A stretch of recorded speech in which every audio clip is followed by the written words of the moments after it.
Things began to turn around for the male half of the classic generation when Zonda, a son of Zabeel, put Waikato Guineas winner Crimson in her place in the Group 2 Avondale Guineas. While Zonda looked to be the rising star, a horror barrier draw gave co-trainers Roger James and Lance Noble and jockey Vinnie Colgan some sleepless nights leading up to the New Zealand Derby at Ellerslie on Boxing Day. Into the straight, Zonda now out after Star of Gold. Bluebird the Word coming between the two, could be the danger, then Star of Mercury down the outside, but he's good. Zonda's kicked away. 2.5 on Bluebird the Word, flat from Star of Mercury. Old Tawny, Zonda, we've got a good one. He's racing right away, 4 lengths from Bluebird the Word. Star of Mercury, he's a good one, all right. Zonda bolts in, good on you, Vinny. 4 lengths to Bluebird the Word, Star of Mercury third. Then this straight, Zonda now out after Star of Gold. Bluebird the Word coming between the two, could be the danger, then Star of Mercury down the outside, but he's good. Zonda's kicked away. 2.5 on Bluebird the Word, flat from Star of Mercury. Old Tawny, Zonda, we've got a good one. He's racing right away, 4 lengths from Bluebird the Word. Star of Mercury, he's a good one, all right. Zonda bolts in, good on you, Vinny. 4 lengths to Bluebird the Word, Star of Mercury third. This was Derby number 2 for the James Noble stable, having won at 2 and an upset result with Yobro Royson and an upset result with Yobro in the Auckland Cup of '97. This was to be the year when New Zealand regained its pride. Suddenly, with 3 visiting horses from Australia, the Auckland Cup took on Bledisloe Cup proportions. And there's nothing better than Trans-Tasman rivalry to bring out the best in a keeper. 0 into the straight, linesman now tackles Little Len. Jimmy Neat coming after the 2. Jezebel to the outside with La Celine and Aerosmith along the inside rail. And it's Aerosmith shot to the lead for months though from Jezebel. He's got a decent break, Aerosmith. Here's Jezebel trying to pull it back. La Celine couldn't win. Aerosmith on the inside. Jezebel's coming at it 2-1. These two are going to fight the cup out with North Lady third. Jezebel on the outside holding. Jezebel has beaten Aerosmith. Third. Firstly, the New Zealand Derby, and now the Auckland Cup fell to progeny of Zabeel. This was all the more significant because progeny of the stallion had now taken the Adelaide Cup, Caulfield Cup, Melbourne Cup and Auckland Cup within the space of 8 months. Jezebel, New Zealand Group 1 caravan then moves down to Wellington, where the New Zealand Oaks has decided on the spacious Trentham track. If the win of Foxwood over Tycoon Lil had created any doubt about the identity of New Zealand's top 3-year-old filly, this race should have removed it. Now, Tycoon Lil and the Oaks moved a couple of lengths on Kilmore Key. Atlanta Bell outraging, running on with Favan, but Johnson gives her full bore now, and look at this big filly stride away. It's Tycoon Lil, 4 and 5 on Kilmore Key and Favan. But this filly, Designed in a Dream's going to score in the Oaks and score brilliantly. What a win! Isn't she? This race should have removed it.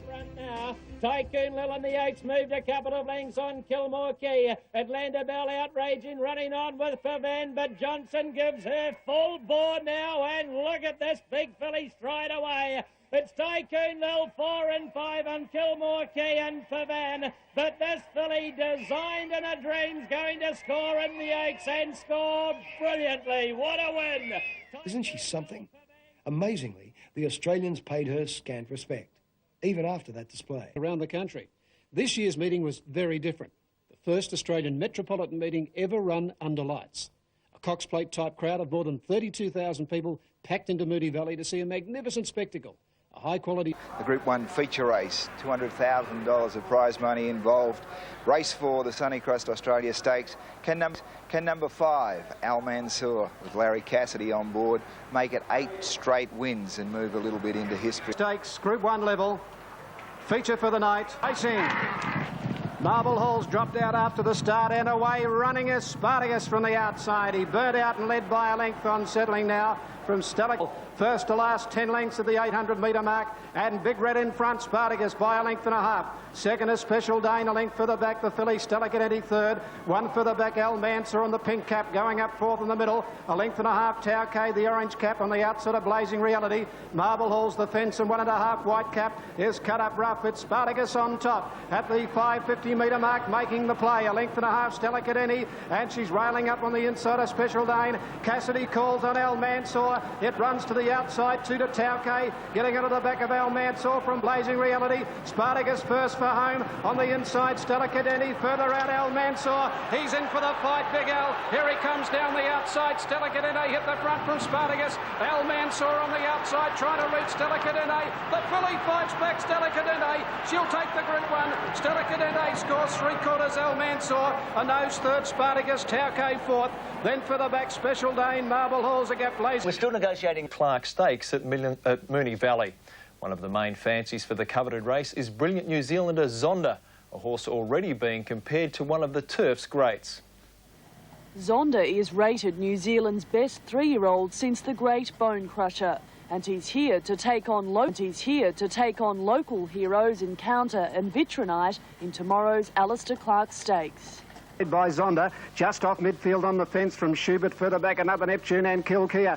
Well, Encounter can't get on the track at the 850 corner. A little under to go now down the side with Sheeta in front of Dodge. A length and a half further back. Encounter still deep around Vitronite and Gold Guru. Then came Almirada further back. Zonda trying to get out. Schubert went around him at the 500-metre mark, and then Kilkea and further back another Neptune. The leader is Rashida from Dodge. Vitronite trying to get out a length further back. Encounter, and here's Schubert putting in a run, going around the outside, and Almirada going with him up to the bend they race, and Dodge is ranging up to Ashita, and Vitronite gets the run. Encounter further out, and Almirada and Schubert the widest runner. Zonda trying to get out across the track. Almirada and Schubert, they've reached the front, and here's Zonda. Zonda getting a late run through. The New Zealand Derby winner, Zonda. Oh, a mighty effort, Zonda. Zonda nearly a length. Almirada, Schubert a half away third. Then Vitronite further back than Encounter. Didn't see much of the rail, followed by Dodge. Behind those... Ending Zonda lit up the valley. Round the home turn, Encounter is gone. Almirada down the outside, and Schubert. Almirada and Schubert, and Zonda's getting a run through. Here's the Kiwi, Zonda bursting through the pack, and Zonda a magnificent win over Almirada. Underdone after a 6-week absence from the track, 1600 short of his best, but Zonda turned in the most exhilarating finish witnessed in a long time. It's a great feeling. It's a great feeling, and you know, the great thing about it has been unleashed today. It's a great feeling, and you know, the great thing about it, a great horse has been unleashed today, I believe. The remainder of the Triple Crown looks Zonda's for the taking. Next up, the Classic at Caulfield in a fortnight. For 6 or 7 weeks, it's, to me, confirmed what I have quietly thought for a long time, that he could well be racing his next star. Going to the land of the rising sun, I have no doubt either this year or next will be Zonda, the winner of the Alistair Clark Stakes yesterday. He was wrapped as the new Bone Crusher from New Zealand. I think he just might live up to that big rap. But I would like to point out the race was made for back markers yesterday. They went very strongly in front. Encounter 3 and 4 wide, never got near the fence, had to work very hard to get that run. The point with... Classic or the Autumn, whatever it is, it's 1800. By about 4, and I think the Flemington Cadbury Guineas will win just by as much as it likes. It's got that much on our stayers here. As a comment was made that you can just see it here bursting through in the yellow. I'm sure it's 70% fit, this horse, or at least it's got definitely a few more lengths to come. And it's a stayer too, I think. And with the comment there as well. We look through the rain for Lightning Stakes. Has it affected it? The track officially is slow. It will be upgraded to dead. General Nedym's had 2 runs on dead. He's won them both. He'll win again today. Show No Emotion will chase him home. Best Quinelli you've ever seen. Watch out. Well done, guys. Look at its quote there, $1.40 and $1.30, amazingly short, but he is a quality racehorse. Spartacus, Nediym, Brian York, first up record is outstanding, 2 starts for 2 wins. Flew in a trial. At the 600-metre mark, and Netoire's over on the flat side in front. Back to the grandstand rail now. General Nediym takes it up now, a half length in front of Spartacus. One to Show No Emotion, a length further back, the Grey Can Grande. They've dropped off Marcel Diens and then Alfred further back, Flavour. General Nediym hard on the outside fence down to the 300-metre mark. Over on the grandstand rail, and Netoire is keeping up. It's Netoire over on the inside, General Nediym down the outside. They're together, 3 lengths in front of Show No Emotion. Netoire over on the inside, maybe in front. General Nediym is starting to pick him up on the outside rail. He'll get up the General. General Nediym wins nearly a length. Netoir. They're wide apart, about 3 away. Third, Alfa may grab it.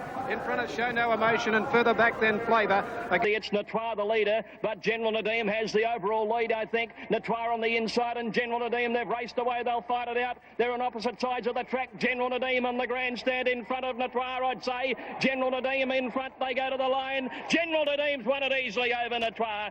The Melbourne 1 seconds. To run in the Oakley plate next Saturday. Not saying he's a certainty, Bruce, but the BATC is issuing windburn ointment for all rivals. On his game, I think, Show No Emotion, but the General certainly was. He blitzed them. He's going to be very hard to beat in all the sprint races now, isn't he? A very big advantage for him to be stuck on the outside fence there. That was the best going, and it also gives him a line to go as well. But you can't take anything away from him. He was fantastic.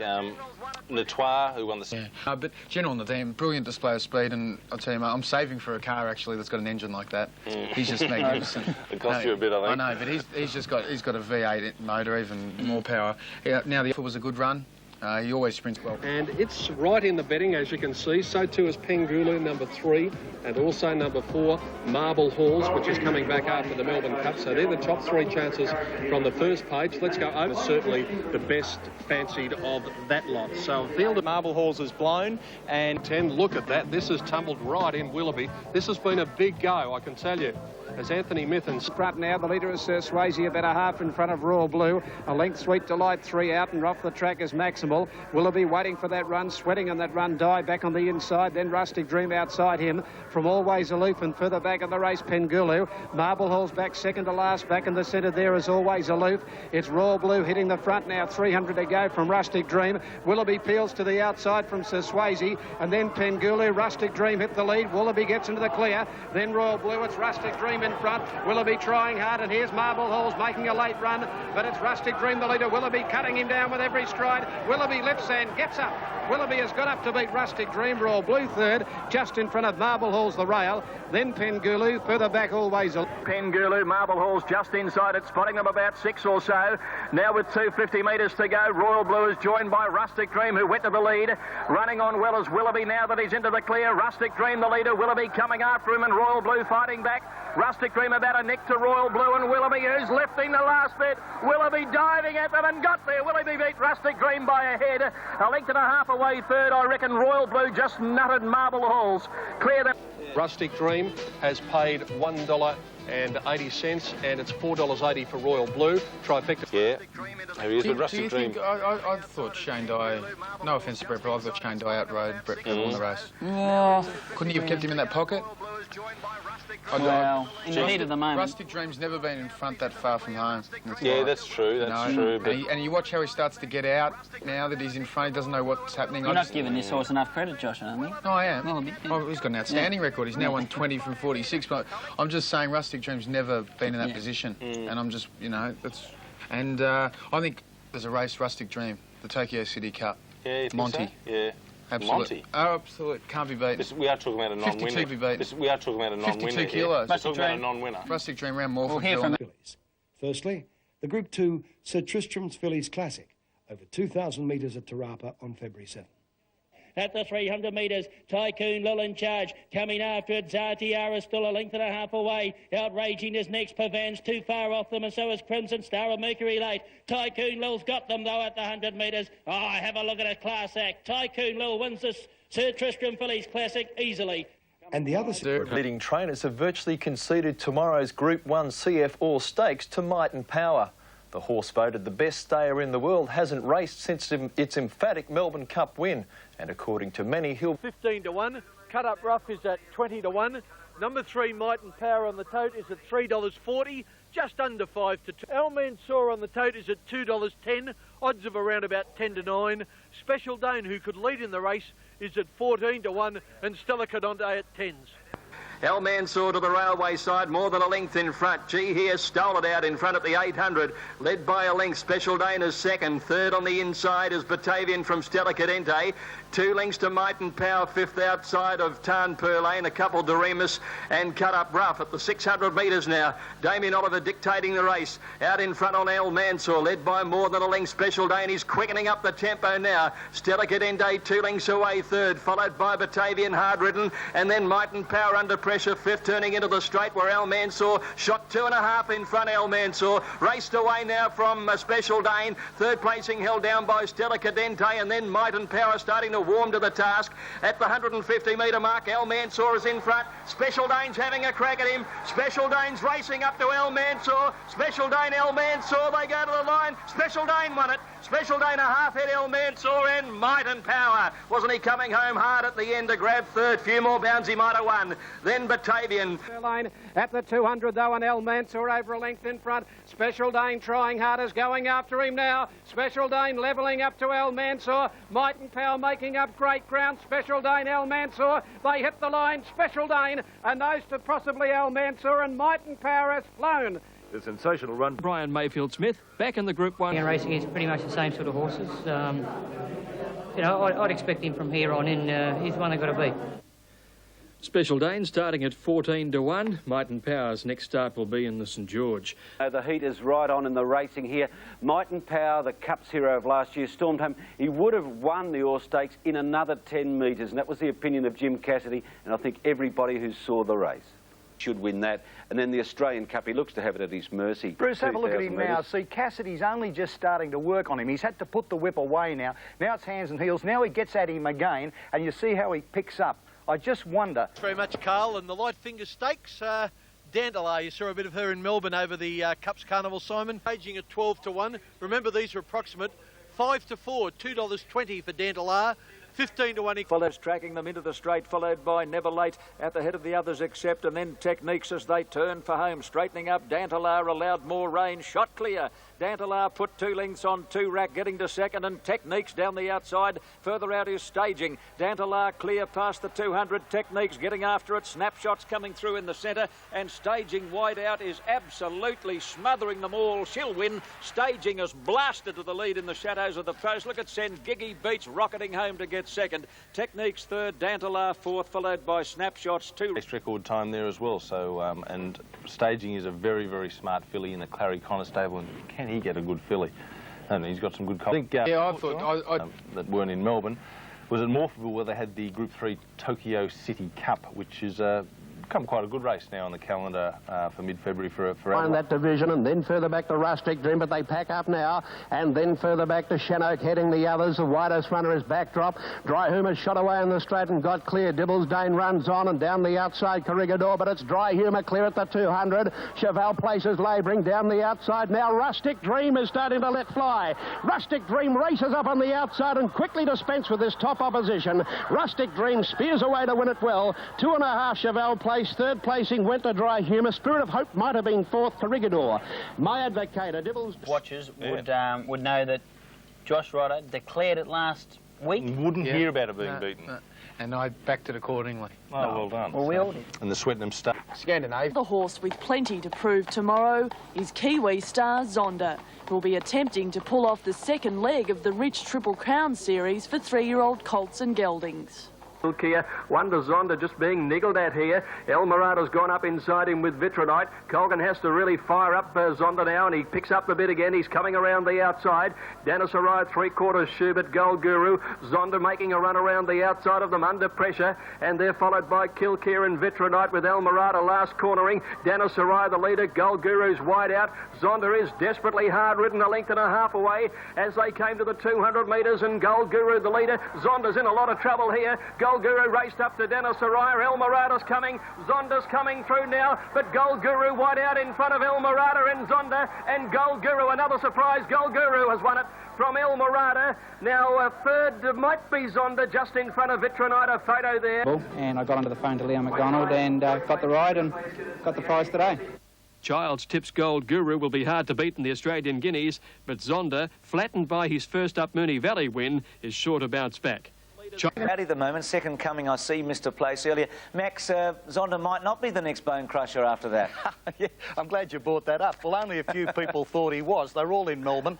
I would say the Melbourne 3-year-old form is very suspect at this stage. There's still, I thought they were a bit disappointing. Gold, Guru and El Marada, they're horses that have been well tried. They're good horses, but they're certainly not outstanding. Zonda will do better, but then he'd want to. Yes, might not have been fit and is the Angus Armanasco Stakes over 1,600 metres, and the favourite was the Freeman-trained Kensington Palace.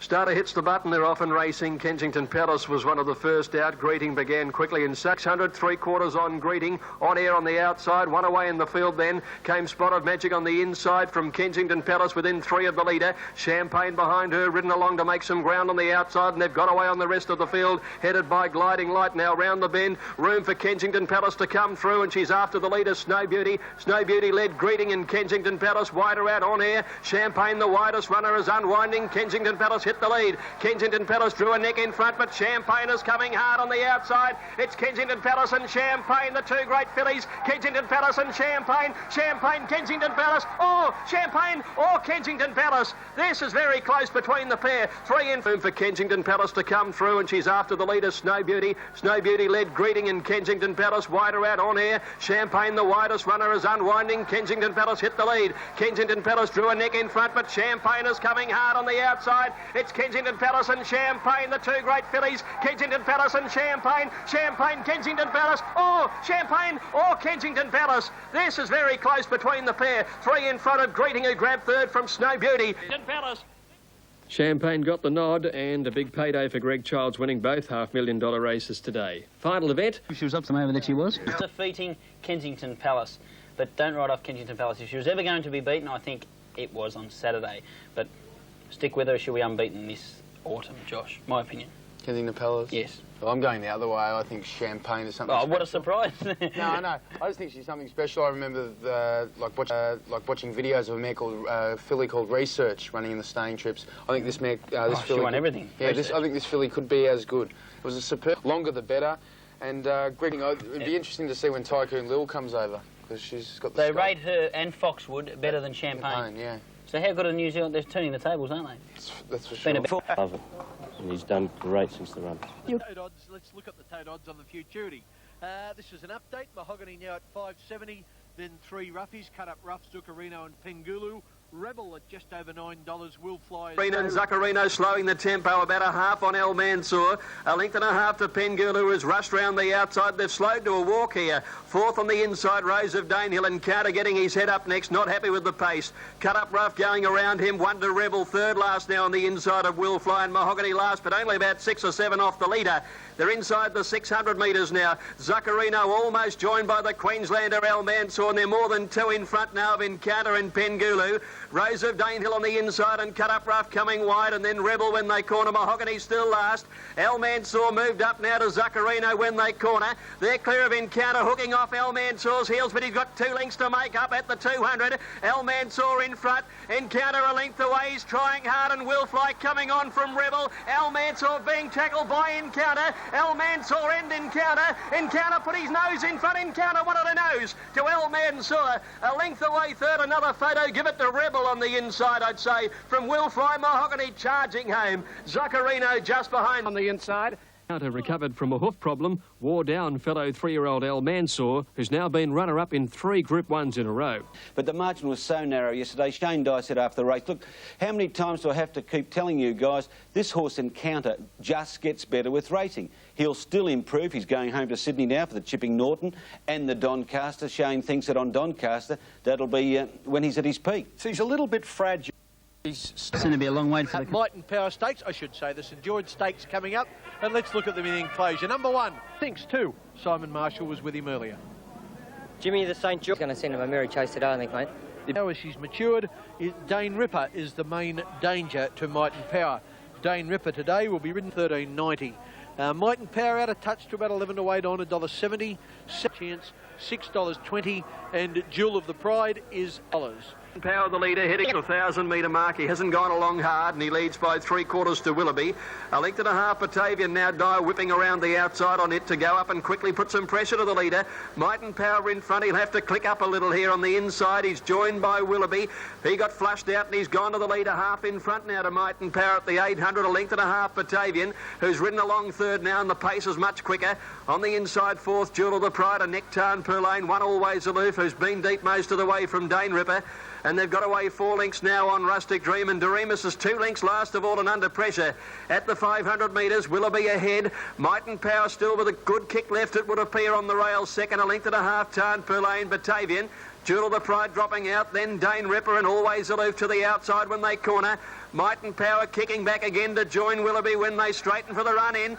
Cassidy's asked him to go now, Might and Power. He got a neck on Willoughby. 2, Dane Ripper closing. At the 200 metres, Might and Power drew a length. Willoughby, here's Dane Ripper, the fresh one on the scene. Dane Ripper's after Might and Power, claims him at the 100. Dane Ripper drew a half, comes away, and Dane Ripper, the Cox Plate winner, beat Might and Power 3/4.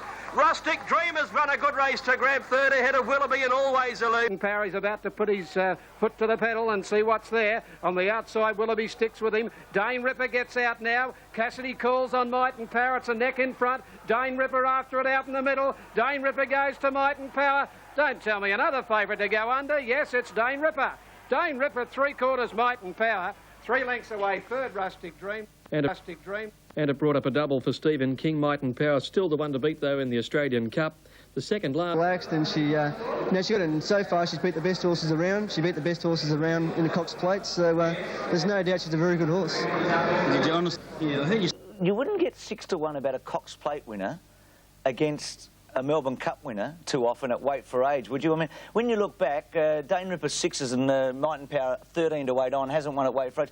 Ridiculous, the difference in the price yesterday. Bruce, all horses can be beaten, and it's the circumstances that does beat them. Might and Power was taken on. I don't think he was as seasoned as Dane Ripper. We should have known this beforehand. Dane Ripper was beaten quite easily at his previous start on that wretched bloody inner track at Randwick, which is allowed to swear on national. And I can tell you, heard Jim speaking after the last to Clem and myself, and he said they won't even see me in Flemington on Australian Cup Day. He said he's just going to go out in front, so he's hoping to break the track record. So I think we'll see. Bart Cummings says the top weight of 58 kilos is likely to stop his talented galloper Catalan opening in tomorrow's Group 1 Newmarket handicap at Flemington. Horse, but the only horse that the last one to carry that weight was Shaftesbury Avenue, and I don't think this horse is quite up to that standard. Cummings hopes. Catalan opening is showing at $8.40 on the tote, just over 7. Fuck you from the Lee Friedman stable. Gee whiz, they always go well in Group 1 events, is at 11-2. Singing the Blues at $6.90, almost 6-1.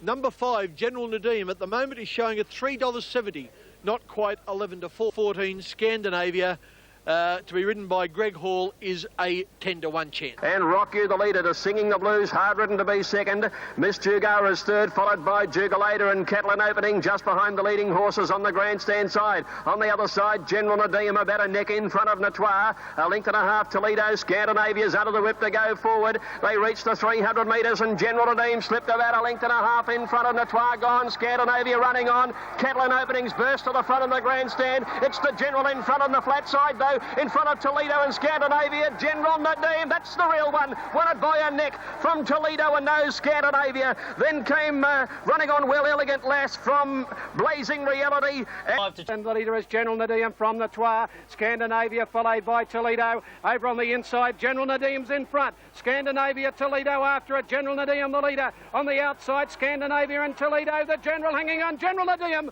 The General's troops will never know what went wrong last start, but after winning the... He's just really punched on and done it. Well, there's not a better sprinter around at the moment.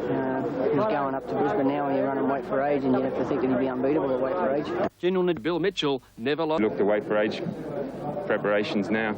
You'd have to think that he'd be unbeatable. Photo General Nediym, the 5-2 favourite, won by half a head with a short half head between second and third. Outside. How does he rate Brian with the sprinters that you've ridden?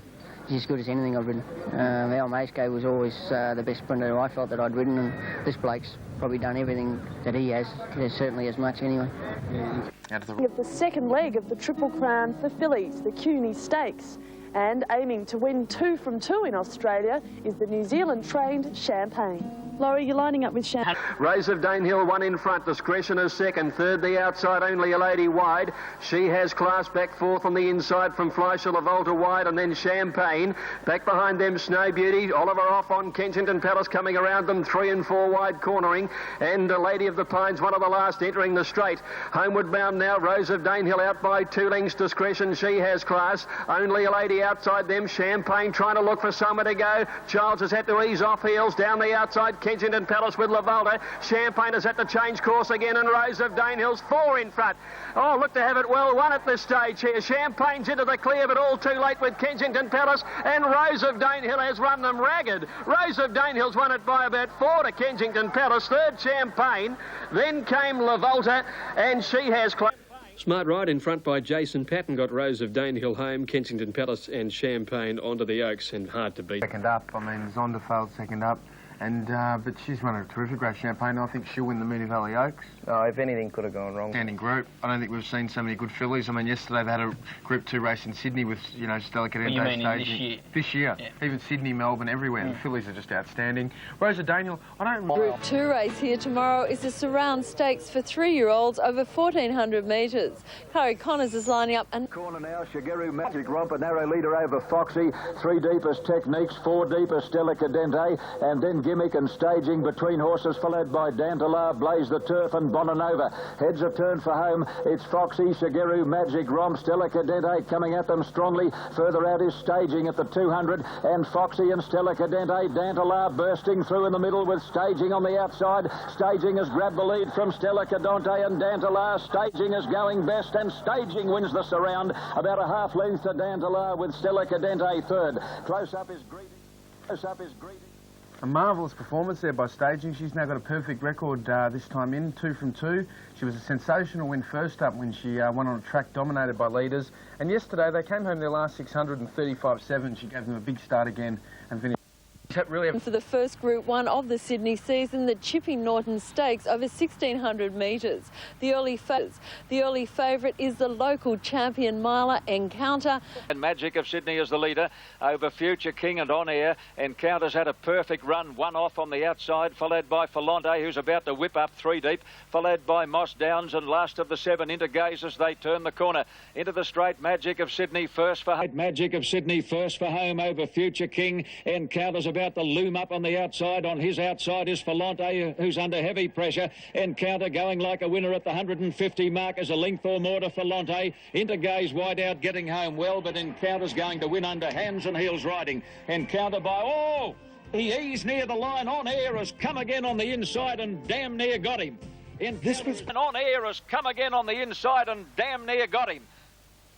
Yes, under normal circumstances, Shane Dye easing on Encounter would have been rather controversial. Dye was warned about dropping his hands before the post. Dye said that Encounter had spotted something near the post, had pricked his ears, and he was getting him to the line the best way he could. But Jim, the point in question... And he's not smiling, is he? Almost 220,000 in the win pool and 122,000 in the place pool on Super Tab, and most of that is on the Kiwis Zonda at $1.90 and $1.30. Gold Guru showing $6.60 and $1.80. El Mirada, also good value, $6.70 and $1.60. Got Vitrinitis, also good value, $6.70 and $1.60. Got Vitrinitis tightened up a little bit at $9.20. Il Dotti at 10. The Cadbury Guineas, a race worth $1 million for the first time, and for the first time run over 2,000 metres. And here is Joe, the mighty Kiwi in Zonda. Guru, full. 800 metres to go. Prince Dandan about a half in front of Swing King. Ancient City 1.5 away. Third, 2 to Mustang Red running fourth. 1 to Gold Guru. Then El Mirada on the inside of Zonda. 2 lengths further back in the race. Hildon, who went up outside Vitronite, and 2 then Lahar and Behemoth last of all. Up to the 600 metre mark. Swing King went up to Prince Dandan. They're 4 lengths in front of Ancient City, dropping out from Mustang Red. Gold Guru. Zonda is the widest runner in the gold colours, pulled to the outside, and Vitronite went back to the fence. 300 to go. Prince Dandan 2 in front of Swing King. Here's Gold Guru and Zonda down the outside. Ancient City dropping out quickly. Zonda on the outside and Gold Guru. They've got to the front together. Gold Guru and Zonda. The test is on for the Kiwi now. 200 to go. Gold Guru in front. Zonda coming at him on the outside. Gold Guru is digging though. He's 3/4 in front. Zonda won't get him from Hildon. Gold Guru hanging on. Gold Guru wins the Guineas a half length under. 2 away, third in the race is Eldon. Then Prince Stand Down, Behemoth ran on well out wide. Further back then is Vitronov. 3 in front. Here's Gold Guru and Zonda both making runs together. They're starting to charge home. 2:50 to go. Gold Guru and Zonda race to the lead over Prince Stand Down. Eldon from well back. Gold Guru a half in front. Colgan getting busy on the favourite. Zonda cut, picking back 100 to go. Gold Guru 3 in front. He's holding Zonda in the last bit. Gold Guru and Greg Charles half a length to Zonda. 2 lengths to Eldon third. Prince Stand Down 4. Bohemian. And you know, for Adelaide owners, it's a great kick for South Australia, in my opinion. A late entry for the race. Gold Guru gave Greg Charles his second Guineas success. He's off to Sydney now for the big 3-year-old races. In 5th placing, and the time was pretty slick. Gee, 2 minutes, 0.5 of a second. That is unbelievable time. It's only 0.7 of a second outside Kiwi golfer's record. So that is ability. Well, if you look at it, on that, Zonda always looked like he was never gonna get him. He's always he tried his heart out, Zonda. I just don't think he's as good as Gold Guru. The runner I liked was Eldon, the 3rd horse. He was the first horse under pressure. Damien had to pull the whip on him. Bonner. $7.50, always aloof, and a bit of a tip here on track. Delinquent 14, Marble Halls $4.40, well in contention. $14 for Rustical, the favourite. Is the Cox Plate winner, Dane Ripper, at $2.90, and second coming is Shum. This way at the moment, 2 further back, Court of Honour. Dane Ripper is following, always aloof, 2 lengths to Marble Halls, a half further back, Batavian. 1.5 further back in the race, Rustic Dream. Then he's Regal, and the last pair are Doreimus, who's gone up on the outside of Delinquent. Coming to the 600-metre mark, and it's on the inside, second coming. Just being ridden along a little now, as always aloof, second. Court of Honour bottled up, Dane on the outside. Dane Ripper went up 4th when they come to the bend. At the 500-metre mark, second coming in front. Always aloof is under pressure, and further out, Dane Ripper, who's been tailed home by Marble Halls. Court of Honour held up, 2 to Batavian, further back, Rustic Dream, Delinquent, and Doreimus. Dane Ripper going well, goes up to second coming at the 300-metre mark. Now King lets her down. She draws a half, now a length in front. Over second coming. Oh, look at her sprint now for Bart. Oh, away she goes, Dane Ripper. She put 3 on Marble Halls, and running on is Delinquent. It's all over though. Dane Ripper, Bart's got his 13th Australian Cup. Dane Ripper canters home by 4 lengths. Delinquent second ahead away, third is Marble Halls. Then further back, always coming the leader on the outside, always aloof. Dice pulled for the whip, and they're followed by Court of Honour. Dane Ripper's coming with a run on the outside, clear of Marble Halls, and a long break to Batavian, second coming in front. Here comes Dane Ripper now. Dane Ripper has raced up on the outside at the 250-metre mark to challenge for the lead. She pours the pressure on Dane Ripper and raced 2 in front from always aloof Marble Halls. Here's Delinquent on the outside, but it's all Dane Ripper. Bart Cummings and Stephen King 5 in front, and Dane Ripper bolts in the Australian Cup. Delinquent got second, another Cummings, Quinella, Marble Halls third. Winner, a sweet victory for Stephen King, who missed partnering Let's Elope to her Australian Cup win due to suspension. I've been a bit frustrated in that race. Last year I got tipped by Octagonal. And Bart will try to keep on winning up in Sydney, where Dane Ripper's headed for the Weight for Age races, and Delinquent is set for the Sydney Cup.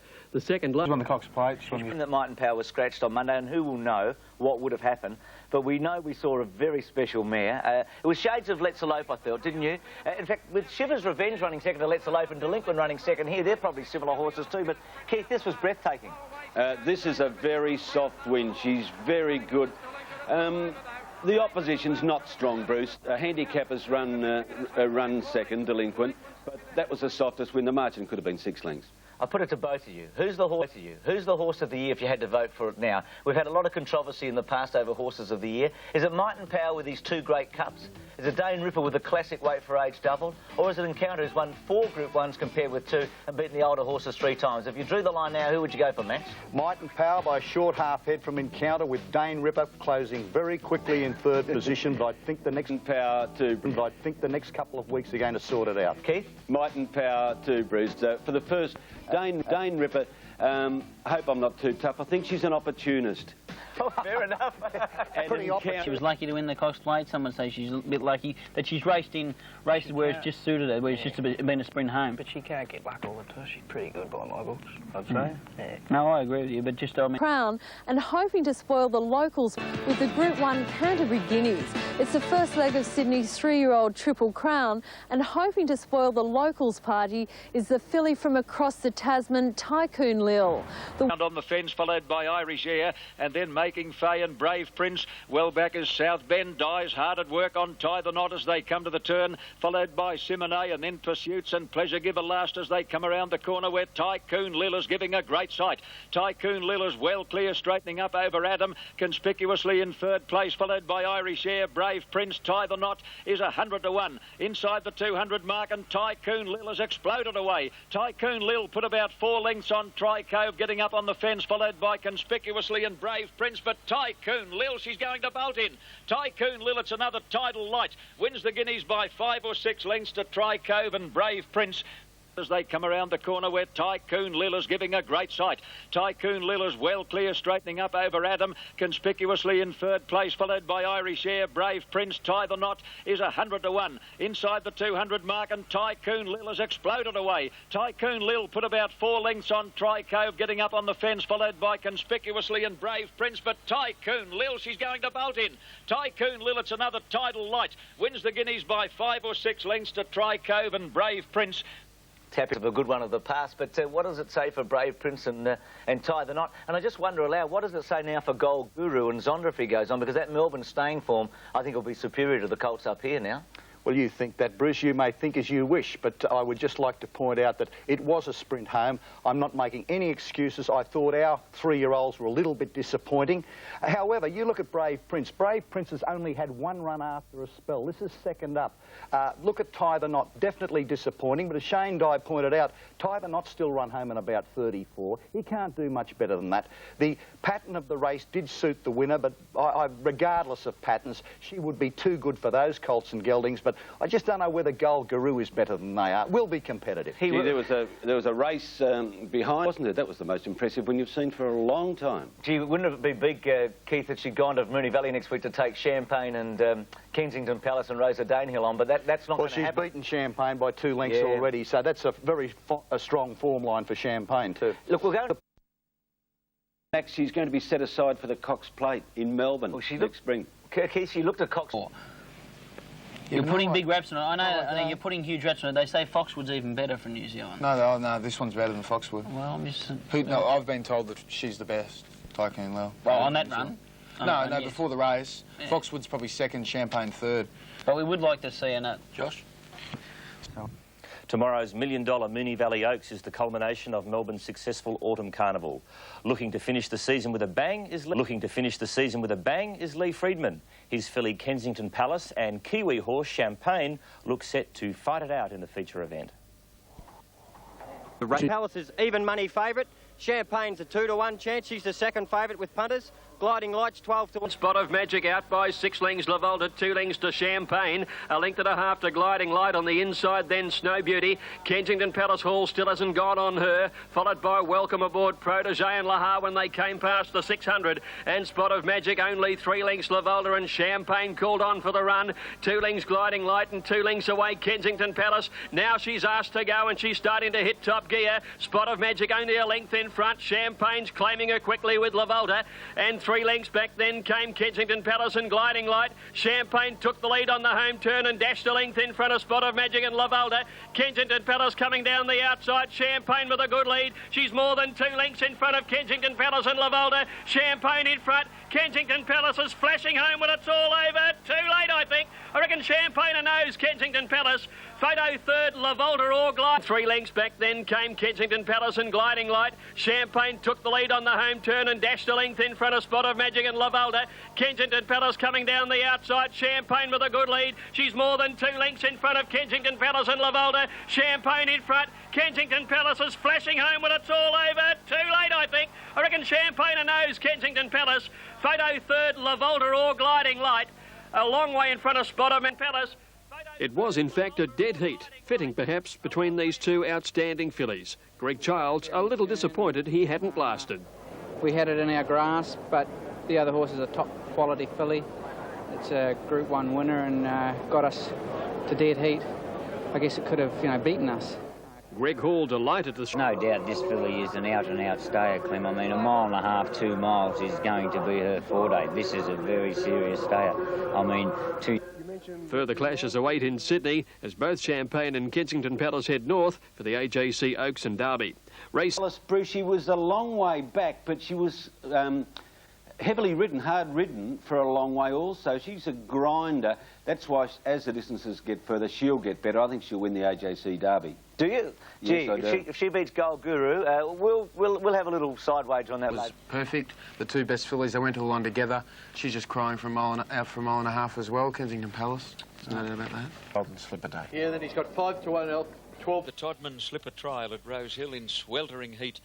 And quite a number of these youngsters are showing signs. Back on, 600 out, Alfa's the leader, over Laurie's Lottery, St Plato third, then Electrifying, a Glacier 5 off the lead, is flat to the boards coming around the turn. Pete Bogg has carted off the course, and then Pleasant Air into the straight. Alfa and Laurie's Lottery, Alfa's a narrow leader, Electrifying in third place, followed by St Plato, who's pushing clear of a pocket at the 200 though, and Laurie's Lottery headed Alfa, who's not done with, he's coming again, they're well clear of St Plato. Laurie's Lottery and Alfa having a two-horse war. It's Alfa on the inside, Laurie's Lottery. Alf shifted out, they're close together. They bumped a couple of times. To the line they come, Alf and Laurie's Lottery. Oh, gosh, it's close. Alf on the inside has kicked. Don't know. It's a head bobber. Alf and Laurie's Lottery. A Glacier third, followed by... As they get near the line, it's very close. It's on the inside. Oh, and on the outside, Laurie's Lottery. By golly, number 2's got it. Laurie's Lottery has won the money. Laurie's Lottery first, Alf second, and third. Alf second and third. There's Laurie's Lottery. TAB number 2 pays $2.70 and $1.30. $2 each. The best fillies and mares in the land are contesting the Group 1 Coolmore Classic. The early... $5.90, Blue Storm $10.80, Amber $48.80, Stonyfell Road. Have a look at these tote prices.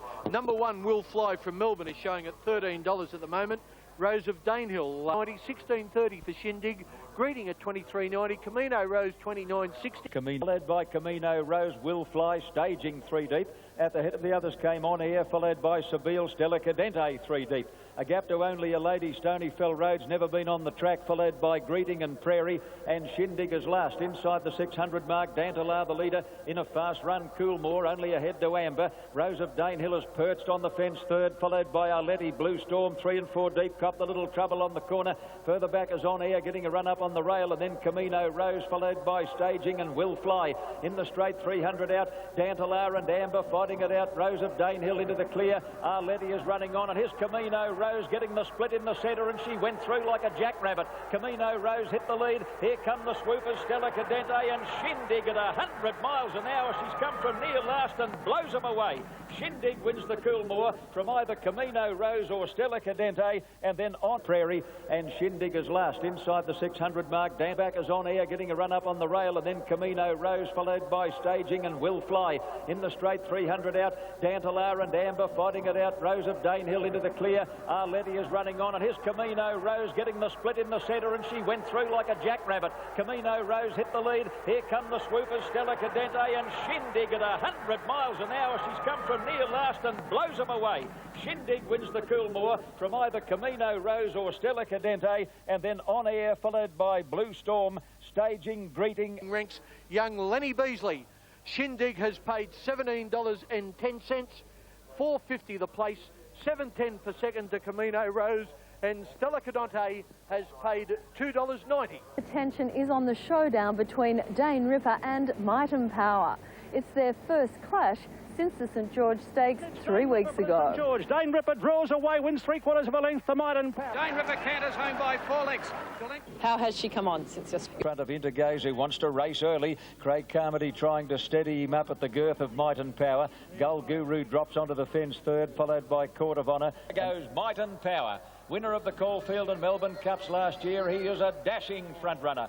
Might and Power at the 1400 mark goes out to lead by 5 lengths to Moss Downs on the outside of Intergaze. 3 to Gold Guru on the inside of Court of Honour. Downs on the outside of Intergaze as Cassidy slows up and stacks them up behind him.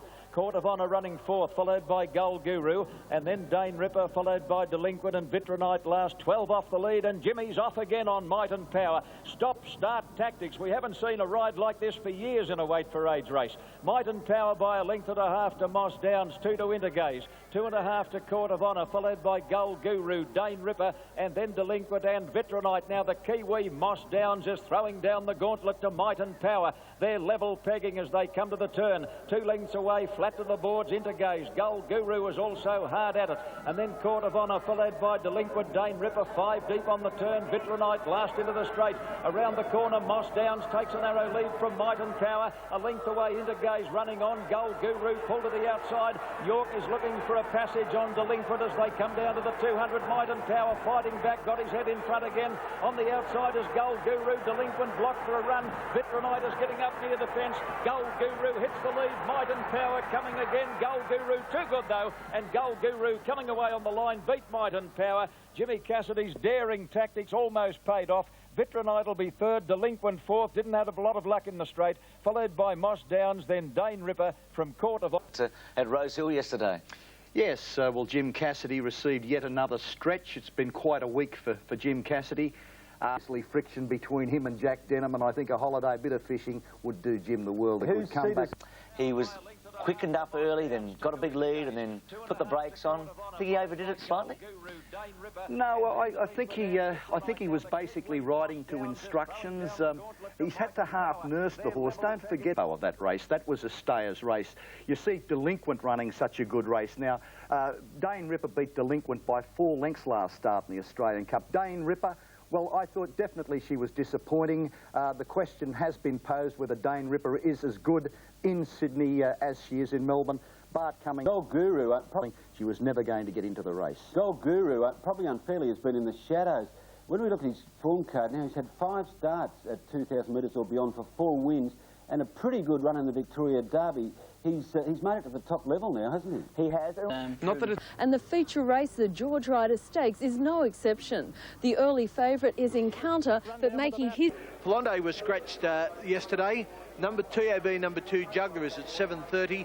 Catalan opening about $5.50, $5.50. Quick Flick at $4.60, $43.60. And as we go over the page, we find the Kiwi Rebel at $10.20. The favourite, Encounter, Shane Dysmount, $3.60. Pleasure off the lead. Quick Flick in front at the 600 mark over Encounter. In third place, Juggler, followed closely by Antiquity, 3 deep, and Zoe Regal in the centre. Then Blazing Steel, Pleasure Giver, Pengulu. Catalan opening is carted wide on the turn. Further back is Rebel looking for room as they flatten for the run home. And Quick Flick is the leader. He's about a length on Encounter, who's under heavy pressure. In third place, Zoe Regal, followed by Juggler. Quick Flick in front at the 200. Dye looks confident on Encounter. Encounter ranges up to the grey, who's not done with yet. Encounter put the head in front. Quick Flick is coming back. Monopolised, getting out of the ground. Quick Flick fighting back. And Quick Flick, he's given them the flick.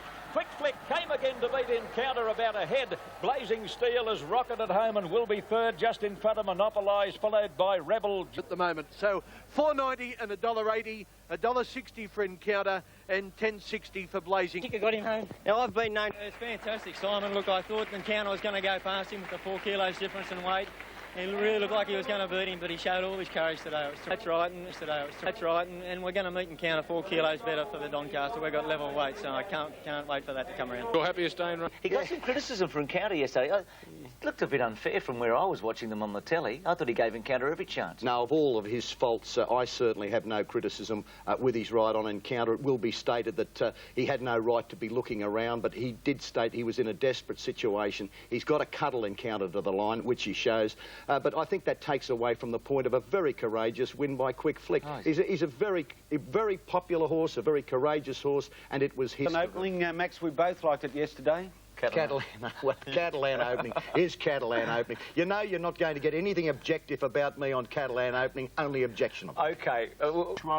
New Zealanders will also figure heavily in the Rose Hill Guineas, the second leg of Sydney's 3-year-old Triple Crown. There are 3 lining up: Zonda, Second Coming, and the smart filly Tycoon Lil, well deserved of her early favouritism. Yeah. What she did to them.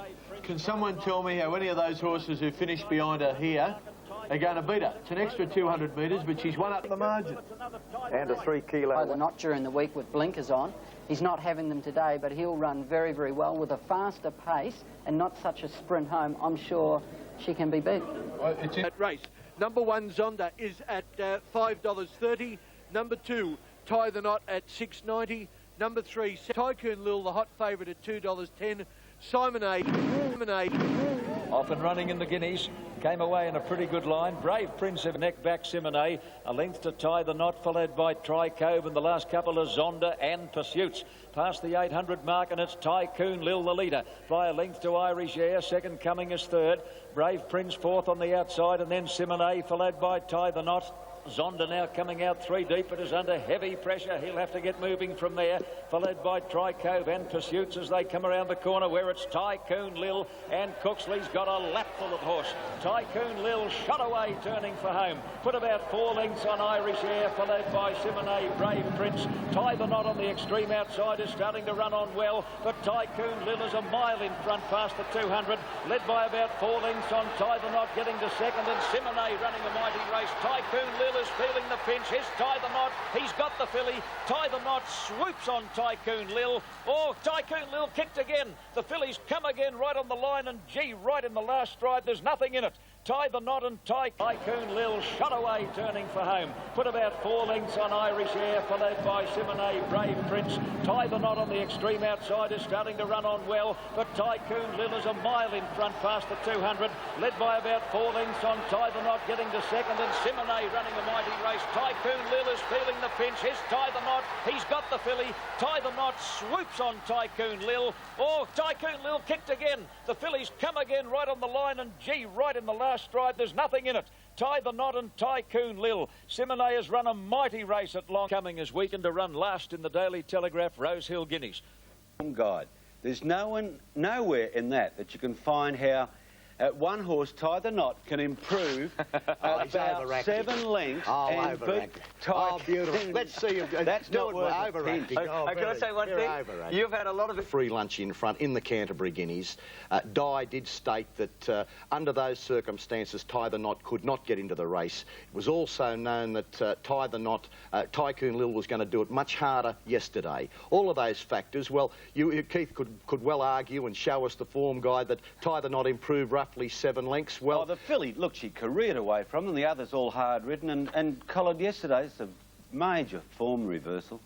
Well, it was, Keith, but I think we did point out too that the filly went into the Canterbury Guineas a hard, fit, seasoned filly. Our 3-year-olds were underdone. I'm not saying that all of those points, racing on protest. York was suspended, fined $1,000, but I think Brian York might have been fined far more severely if he doesn't lodge a successful appeal, because Brian York was the forerunner to get the ride on Might and Power in the Mercedes next Saturday. Keith. The big ones, the Group 1 races, and there's one coming up. Shane 2. Let's look at this tote update. Kensington Palace at 280. She's the favourite. Champagne at 360. 720 for Only a Lady. She's been backed in the ring as well today, expecting an improvement. On air, $8.10, 30. 3/4 away, on air in a good spot. Only a Lady is next on the fence. Kensington Palace is starting a fast forward move. She was out 3 deep. Damien Oliver couldn't see much point in that, and away he goes on Kensington Palace, who races up now to join for the moment. Gliding Light in 3rd place, Zarshaline 4th, and then on air, Only a Lady, followed by Bonanova. Zarshaline knuckled over and all but fell there. Further back in the field as they come to the turn, Champagne, who'll need a bit of luck, followed by Massa War, and then Platonic and County Miss last as they come to the corner. 500 metres out for the moment. The leader got away from Gliding Light and Nova Nediym. In trouble, Kensington Palace, flat to the boards, turning for home, followed by Zarshaline, and then on air, and Champagne is looking for the way out. She's into the clear now, but giving them a tidy start for the moment. Running a hell of a race at long odds is well clear. On air, getting to second, Only a Lady running on, and here's Champagne. Champagne flowing freely. Look at her go. Champagne on the outside has raced up to on air.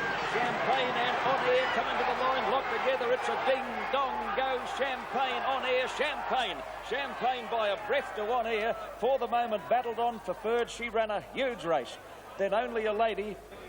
Okay, number 4, 2 Champagne if she gets it. A very close finish, $3.20 and $1.50. Number 4 on air at $2.40. She's a very good filly. Kensington Palace, punters didn't see it earlier in the race. It was 3 and 4 wide throughout. Had no luck. Oliver was forced to go to the lead and tied in the straight. But Champagne, she now takes the lead in that little battle between Champagne and Kensington Palace. And I really like the way she sticks her head out. Suspended Brian York is on Might and Power. When Might and Power won the Caulfield and Melbourne Cups in the spring, Jack Denham didn't say much. As a matter of fact, he said nothing at all. But John Tapp has got him to say something for us today as he takes you through the Might and Power story. He's now officially recognised as the world's best stayer. But when Might and Power... More or less come good overnight, John, because he'd only won one mediocre race, and first race along the Canterbury, he only just scrambled in the 1900 metre race, and I thought, well, he'll just a horse. My Band well over My Band star. Jack's opinion changed for good in the autumn of last year. He's adamant interference cost Might and Power the AJC Australian Derby, but he made up for that in the Frank Packer Plate, producing the most decisive performance of the carnival. Raced up, he's been the real surprise packer to the 3-year-old group, an enormous run in the Derby last week, and he deserves this win, and he wins with his head on his chest. Well done, Nick. His winning margin was 8 lengths. I reckon he could have won me 10 or 15 lengths. Yeah. I'd never seen a horse sprint like he sprinted at Randwick. And at the presentation, I says, this is the best horse I've seen since Kingston Town. Big statement, wasn't it? Was. Yeah. But he's lived up to it. Did he? What? Power's achievements in Melbourne are now part of racing folklore. His win in the Caulfield Cup was the fastest in history, the greatest since Tulloch. But Might and Power has bolted in with the Caulfield Cup. He wins out the leader. Doreimus is coming at him. Doreimus after Might and Power. Might and Power and Doreimus, they hit it. Oh, it's close. Doreimus runs. Tell you the truth, John, I thought we got beat. When they went over the line, Hall waved his whip, and I said to the wife, we got beat again. And how did you feel at that moment? Oh, a bit relieved, John. It's a smile, Jack. Having brought Might and Power is now being set for another groundbreaking mission, to secure the Cox Plate, the missing jewel in Jack's big race crown. Yeah, that's my ambition. If you could win the Cox Plate, that's all I want. Well, that was my next question, Jack. You've done it all. Golden Slippers, Melbourne Cups. Is this the one you really want? That's the one that's got away, John. Memorable moments in racing history when Octagonal won the Mercedes Classic. There's no Big O in the $1 million race this year, but there is Might and Power and the smart 3-year-old from Adelaide, Gold Guru, who can... I think the 2,400 metres will suit him. Right, Doreimus at 13.30, Delinquent 16.40, Always Aloof at 24 Moss Downs. Might and Power eased a little, about 11 to 8 on the tote at $1.70, 4.30 for Gold Guru and Firming, and Doreimus. 1,000 metres out in the Mercedes Classic, and York again quickens up on Might and Power. He leads by a length and a half to Always Aloof in third place. Gold Guru, Vitronite nearly a length away, one off the fence, followed by Moss Downs, a neck away Delinquent, and 2 lengths away last Doreimus. There's been no change in the order. Might and Power's now putting the acid on them. He leads by 2 lengths to Always Aloof, who's given a cut with the whip. Dye's hard at work on Gold Guru. Larry Cassidy's hard at work on Vitronite as they come to the turn. Might and Power's in full flight on the corner. He led by a length and a half to Gold Guru, getting to second, but under desperate riding. Might and Power kept away. Might and Power 2 lengths on Gold Guru, desperately ridden. Moss Downs is running on gamely, but Might and Power coming to the 200, raced away, put about 4 lengths on Gold Guru. He is going to give them a galloping exhibition. The champ is back, the Moratus Marvel. Might and Power racing away. Good on you, son. Might and Power bolted in. Gold Guru second, about 6 lengths away. A close riding Might and Power kept away. Might and Power 2 lengths on Gold Guru, desperately ridden. Moss Downs is running on gamely, but Might and Power coming to the 200, raced away, put about 4 lengths on Gold Guru. He is going to give them a galloping exhibition. The champ is back, the Moratus Marvel. Might and Power racing away. Good on you, son. Might and Power bolted in. Gold Guru second, about 6 lengths away. A close third, Doreimus, a great run, followed by Vitronite, Moss Downs. Might and Power was just far too good. 5 Might and Power, $1.70 and $1.40. 6 Gold Guru, $1.80. And no... The horse, when he straightened up and you're able to kick 4 lengths in front. Oh, what a horse, mate. He's just awesome. He's just so strong. I mean, he gets away from me. He gives them no hope. The very best you've ridden? Certainly the best stayer. Yep. Brian, you're riding the Glacier just... How in the hell are they going to beat him in the Queen Elizabeth Stakes at Randwick? Darren Beedman, I don't know how. I don't know how. It'll be just a walkover. You know, this horse has won a Caulfield Cup, Melbourne Cup, and you know, in this race today, they're the 3 major staying events of Australia. So, you know, Better than that. Keith, we know who's going to be Horse of the Year after yesterday. No argument. Might and Power. That was his first weight for age win yesterday, Bruce. So he's got the whole scope now. Well, in your terms, he's special, Bruce. You actually say it better than I do. Aren't we all happy this morning? We are.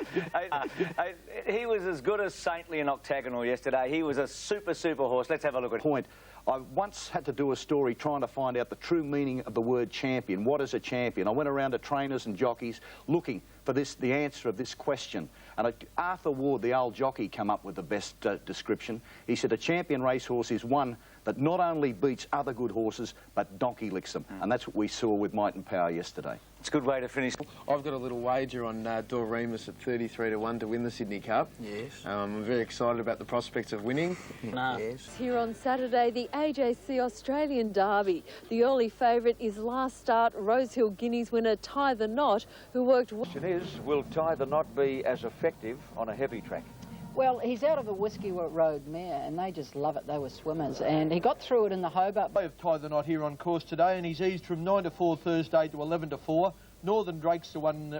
Number 1, Gold Guru, on the latest tote update is at $5.20. Tie the Knot at $3.40 has just firmed a touch. Second coming $15.10. Northern Drake $4.10, Vitronite $10.90. The second coming, Bridal Man third. Gold Guru is now moving up as they race down the side, and further back in the field then came Il Don, followed by Spying. At the head of the others, Pursuits, and then Vitronite, Northern Drake and Tie the Knot as last as they come to the 600 metres mark. Second coming, shot to the front. Avastar's gone. His Gold Guru looming into second place. Pescadero at any old price getting to third, followed by Bridal Man. Northern Drake is taking off around the field. Pursuits under heavy pressure, not doing enough at the moment, and Tie the Knot is carted deep on the turn. Second coming is the leader coming over the rise. Here's Gold Guru and Northern Drake down the outside. Tie the Knot's got the last shot at them. Coming to the top of the rise, Gold Guru drew clear of Tie the Knot and Northern Drake. Gold Guru 2 lengths in front. Tie the Knot on the outside is the only danger. Dye's throwing everything at Tie the Knot, but Gold Guru's holding him easily at bay, and Gold Guru, he's as tough as they make him. Gold Guru by a length to Tie the Knot. They streeted the others 5 lengths away, Northern Drake, then Bridal Man. Well, there can be no excuses. Gold Guru from South Australia was too good, and if he'd have won last week, he wouldn't have run in this race. Just shows you how good Might and Power is. He killed him. No, he got a bit of a buffet in getting to the corner, but he keeps digging in there, doesn't he? Big close to him at the rise as you were at the finish. Yeah, I got to within half a length of them, you know, and I was going to run over top of him. But when it's a wet track, that class factor goes out and it's just stamina. And he's very seasoned, the other horse, he's tough and seasoned, and he was too good, no excuse. Gold Guru starting 9-4, Tie the Knot was the 9-4 and favourite Given Gold Guru no credit for about a month. No, well, I must give Gold Guru the credit for being the fittest horse yesterday, ridden the best race, and perhaps he might have even been the best horse in the race too. Carbon copy from me. Good, and we... Certainly second in both derbies now for Tie the Knot. A few weeks ago you gave us a list of possible horses of the year. This one wasn't on it. Perhaps he should be. His record beyond 1600 is almost without blemish, including a second to Might and Power. Look, I think he's getting close, Gold Guru, but you'd have Might and Power in front of him. He's not that close. He's not getting that close to Might and Power, but he's an outstanding 3-year-old. His performances have been very good, a courageous horse. And anyway, Gay Waterhouse has 2 chances to win her 5th straight Doncaster handicap at Randwick on Saturday. One of them is on board, but her best hope is the old campaigner, Juggler. Jive. Well, he's been the bridesmaid Juggler in this race 2 years ago, and I would love to see him win it. He knows his decision. Right, Cummings, Dane Ripper and Catalan opening, 2 excellent chances. Which one do you favour? Well, Ken, if the weather stays like this, it'll be, I think it'll be advantaged for Catalan opening. He likes a very firm track, and he, in the past he hasn't performed well in anything rain-affected going. But on the other hand, Dane Ripper, she can handle the sting out of the ground and doesn't like it too hard at all. So 2 horses there. 540, surprisingly, is not quite favourite now. Quick Flick has just nudged him out. Catalan opening at 42.40, 580 for Dane Ripper. Iron Horse 28.30 and Horse 28.30, and Counter is a scratching $37.20 for Indigaze. Marble Hall's $20.70. $5.30 for Quick Flick. Pengulu was a scrap. 11 confiscated, $20 plus. Des's Dream at $26.10. Monet's Cove is out. Confiscate, and then Corporate James, who can't get on the track. Blazing Steel, 4 lengths off the lead today. Followed by Dane Ripper, 3 deepest Pleasure Giver. On the fence into Gaze, a gap then to Marble Halls. Followed by Juggler, Des's Dream. Shindig and Catalan opening well back. Followed by Brave Prince and Monopolisers last in the Doncaster. 700 out as they near the turn. Quick Flick is the leader over Iron Horse. Confiscate, 3 deep. Banner Headline on the fence. He's had a beautiful run. Followed by Blazing Steel, Corporate James, 3 and 4 deep. Into Gaze with nowhere to go. Followed by Dane Ripper. Then Pleasure Giver, Catalan opening right off the track as Juggler as they come around the turn. Quick Flick is the leader. Quick Flick is just in front. Iron Horse has grabbed him. Iron Horse on the outside reached the lead for the Lone Star Syndicate. Iron Horse and Chrissy Munch shot away from Quick Flick. Confiscate running on, followed by Catalan opening, and here's Juggler thundering down the outside. Iron Horse is stopping. Catalan opening grabs him. Juggler on the outside lunging, but Catalan opening just in front. Juggler trying desperately, can't reach him. Catalan opening has lasted to win the Doncaster by a head to Juggler. Iron Horse has run. Quick Flick is the leader. Quick Flick is just in front. Iron Horse has grabbed him. Iron Horse on the outside reached the lead for the Lone Star Syndicate. Iron Horse and Chrissy Munch shot away from Quick Flick. Confiscate running on, followed by Catalan opening, and here's Juggler thundering down the outside. Iron Horse is stopping. Catalan opening grabs him. Juggler on the outside lunging, but Catalan opening just in front. Juggler trying desperately, can't reach him.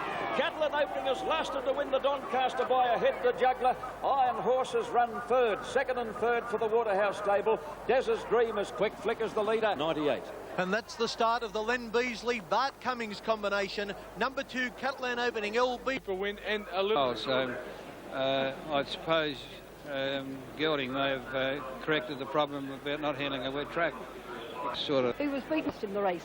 Almost 5 in a row. It just would have been magnificent, wouldn't it? Well, we're here. We'll be back for the 5th next year. Good on you. And it was the 5th success in the race for Bart Cummings. Catalan opening getting out to the big odds of 33 to 1 on the wet ground. And earlier that... Keith, Catalan opening, can you believe 33 to 1 winning the Doncaster? Oh, it was D-Day, D for Doncaster, but for me, D for Depression Day, Bruce, because this was the one that got away. It was only 3 weeks ago we were looking at his Newmarket run saying, wait for the Doncaster for him. I expected Randwick to be a Molosseum of mud. That's why I ignored Catalan opening. That track must have been fantastic yesterday. 33 to 1. Oh, Catalan no. make you cry. We've got tissues as the key point. Catalan opening goes inside, a horse Juggler's outside. He just cut the turn. That's Catalan opening in the yellow sleeves, the check cap. Juggler, of course, takes time to wind up. Cooksley had his critics, but he gave Juggler every chance. The brakes went Catalan opening's way, and that's what won him the race. Sprinted quicker under his lighter weight, but by gee, have a look at the way this magnificent veteran, this 6-year-old, gets to the line. He's got a remarkable Randwick record. He keeps on getting. He needed 2 more hops to get there. Oh, Max, don't take your gloss off the winner. He came from the outside barrier. That was a fantastic ride by a kid who I believe, Max, but... Anthony on air has come so close so many times. Yeah, it's been a bit frustrating, this preparation. Was very unlucky in the answer. Got a check at the furlong and across to the race. Only beat about a half head. So we're Campaign, the opening favourite, is out to $3.50, $13.60 for Only a Lady, $6.10 for On Air. Crimson now equal favourite on the tote, been very well backed at $3.50. Simone 7. And Storms into second place, coming to the turn. On Air third, then Star Alight for the moment. Simone losing ground as they come to the turn, followed by Limerick and then Champagne, who might have struck a spot above there. Further back, Only a Lady, and then Cupid, Star, Lahar, Massawar, Crimson second last, doing nothing, and Bonanova last as they come around the turn. Now is the hour well clear. On Air closing fast. Protege's gone, followed by Simone, Star Alight running on, and further out is Limerick coming to the 200. On Air has raced up to now is the hour, who's fighting on strongly. 3 lengths away, Champagne, who's batting away, but On Air shot clear 100 metres out for Johnny Marshall. Champagne getting into second place, and she is trying her heart out, but On Air's holding Champagne at bay, and On Air wins the Oaks. On Air by 2.5 lengths to Champagne. Star Alight third, a mighty run. Close up Only and Cupid Star in the Honda AJC Oaks for 98. Adam 390, 210 for Dodge the Hot Pot, 1780 hook shot, 1990 masking, 2070 for Catalan, and 59.60 for 100 metres mark. Ebony took a narrow lead over Adam, which has the inside running, and Carla Stair is out 3 deep, followed by Bellbrook. Dodge hasn't spent a penny. He's tucked in on the fence looking for the way out as they come to the turn. Further back, Zarshaleen, followed by Hookshot, and then Tri Cove, and Pyramid Park is working into the clear as they turn for home. Coming over the rise, Adam and Ebony. Carla Stair is the grey on the outside. Dodge is badly locked away on the fence. He can't go anywhere. Zarshaleen is running on pretty well as they come to the 200. Adam is the leader. There's a rails run coming for Dodge. There's the split, and through he goes. Dodge went through that gap. Mars King is charging late, but Dodge has not come around a horse, and he's going to bolt in with the packer plate. Dodge raced away to beat Mars King. Adam is third, then Zarshaleen and Carlos. And I'll tell you, that won't be the last race that horse wins. He can certainly sprint, and he's paid $2.10 and $1.10. Number 8, Mars King. On the tote, it's $2.40 for Doreimus. Cheif Contender, $30.40. Delinquent, $8.80. $4.70 for Tie the Knot. Praise Indeed at $12. Joss Sticks at $4.70. Yet to race beyond 24. You don't really know till you try them, as you know.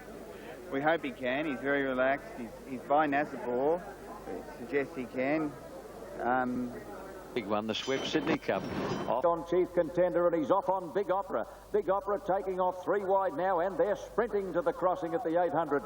2 lengths away, Joss Sticks, and then Delinquent, followed by Doreimus, waiting to go. Tie the Knot is next, about 7 off the lead, followed by Zamigo, losing ground, and then Nazarich and Praise Indeed is back at the tail as they come to the 600 metres mark, and Big Opera goes to the front. One of the despised outsiders. Big Opera clear coming to the turn. Joss Sticks is cruising to second. Doreimus about to go up on the outside of them, dropping off his Grand Escape, followed by Delinquent, and then Tie the Knot and Nazarich as they turn for home. Into the straight, Big Opera, Joss Sticks, and Doreimus on the outside is ranging up quickly. Tie the Knot is right on the heels of the top weight as they come over the rise. Doreimus a length on Tie the Knot with a massive pull in the weights, getting out after him now. Hall goes for the whip on Doreimus, the lightly weighted. Tie the Knot is coming at him strongly. Doreimus and Tie the Knot. Tie the Knot on the outside takes a narrow lead over Doreimus as they get near home, and with a huge pull in the weights, Tie the Knot will fall in. Tie the Knot by a neck to Doreimus, gallant in defeat. Praise Indeed third, and Doreimus on the outside is ranging up quickly. Tie the Knot is right on the heels of the top weight as they come over the rise. Doreimus a length on Tie the Knot with a massive pull in the weights, getting out after him now. Hall goes for the whip on Doreimus, the lightly weighted. Tie the Knot is coming at him strongly. Doreimus and Tie the Knot. Tie the Knot on the outside takes a narrow lead over Doreimus as they get near home, and with a huge pull in the weights, Tie the Knot will fall in. Tie the Knot by a neck to Doreimus, gallant in defeat. Praise Indeed third, 8 lengths away, Joss Sticks, followed by Delinquent. Great ride by Shane Dye, an excellent ride by Greg Hall. I think both horses had their chances. I just think the Rising Star was just a little bit too good for the old stager on the day. The best back runner in the race, 4 Tie the Knot, 360, 160, No worries. The other horse tend to go off too big about taking rides too early, some jockeys, but what about a Melbourne Cup for this horse? Will you stick with him? Well, at this stage, he's an ideal Melbourne Cup horse. He's only going to get better. He's an outstanding 3-year-old. Get better. He's an outstanding 3-year-old, and he's going to run the trip. Great training for Gallant. He was not riding anymore, but you said, I was going to give you credit, you said last September that this horse would be a Melbourne Cup horse in 1998. It's great to see horses come back like this, and, you know, come 6 months, we've got a lot to look forward to. Sure. But a strong staying effort by the 3-year-old Tie the Knot to win at 11-4. He did have a pull of 8.5 kilos on Doreimus. Bad luck, commiserations, but when you run second on Doreimus in such a great race in the Sydney Cup, I think in many ways you're pretty happy with the result. Yeah, his record, it's quite incredible. And he's got to be the modern day best 2-mile or best stayer. We have There's no doubt. He has an incredible... He's up there. He's the 7th greatest earner we've ever had. I think he's a shade below Galilean, those horses, but he's up there. I mean, in his own time, he's as good a 2-miler as we've had, you know, for ages. Might and Power's probably a classier horse, but gee, let's see this. Straight between Tie the Knot and Doreimus, and it was a pity that Tie the Knot had to beat Doreimus. Because it would have been a big night, Josh. Josh was going to take everybody out in Australia if Doreimus had won. But not to be. Not to be. I mean, he did handle the wet track, so Tie the Knot. The only worry is he might get too much weight in the Spring Cups. That's the only worry now. He's won the Sydney Cup. Queen Elizabeth Stakes. Last year, the People's Horse Octagonal beaten by Intergaze, but Brian, you're confident no horse will spoil Might and Power's party. No, I don't think so. It'd be nice to think that he'd improve. It's not going to give him much anything else a chance if he has, but you know, he's going to race well. But I'd like to see him on a dry track, but he's one in the heavy too, so. Can't tip against Might and Power. I think he's just an almighty horse, and today he's going to be tough, but I think he's still going to get there. I think there too, and the only thing I can see against him, perhaps it's not favouring leaders in the straight. Perhaps he's just got to get off the rails. But Brian York will know that. Well, the worst thing. Number 1, Catalan opening at $8.70, $2.90 for Juggler, been well for Denimora. Might and Power, a shade of odds on, $1.80 for $1 investment. Intergaze, long odds today, $27.40, and Champagne is actually third favourite on the tote at $7.60. Running in the Queen Elizabeth Stakes, and Might and Power has been bustled out of the gate by Brian York, but he's not going to get the lead too easily. Juggler striding up on the outside, and Champagne is hunting up on the fence, and we've got a line of 3 early. Might and Power wants to over-race a bit now in the run to the first corner, led by about 3/4 to Juggler. Going up to the top turn at the 1100 mark, Might and Power led. The pace is a cracker. He's 2.5 in front of Juggler, who won't let him get too far away. In third place, dropping off a bit now, Champagne. The pace is furious. Followed by Danamora, ahead away into Gaze and 2 to Catalan opening as they swing around the top turn. Coming to the crossing at the 800, Might and Power by 2.5 to Juggler. Stephen King is keeping Might and Power well in his sights. 2 to Champagne, being niggled a bit by Greg Childs, followed by Intergaze, Danamora, and Catalan opening is now pushing between horses. He's had a lovely quiet run in the race so far. Coming to the 600 metres mark, Might and Power, 2.5 to Juggler. Champagne is still there. Catalan opening getting to 4th as they near the turn, and then Danamora. Intergaze is under heavy pressure at the tail of the field. Might and Power leads for home. Might and Power's about 6 off the fence, led by 4 lengths to Champagne, getting to second. Juggler's gone. Catalan opening running on gamely, but Might and Power is a mile in front coming to the 200. He's put 5 lengths on Champagne. He's breaking their hearts. In third place, Catalan opening, Juggler really struggling. But ladies and gentlemen, here he is, the new star of the Australian turf. Might and Power making them look like second raters down to the line, 9 lengths, I'd say.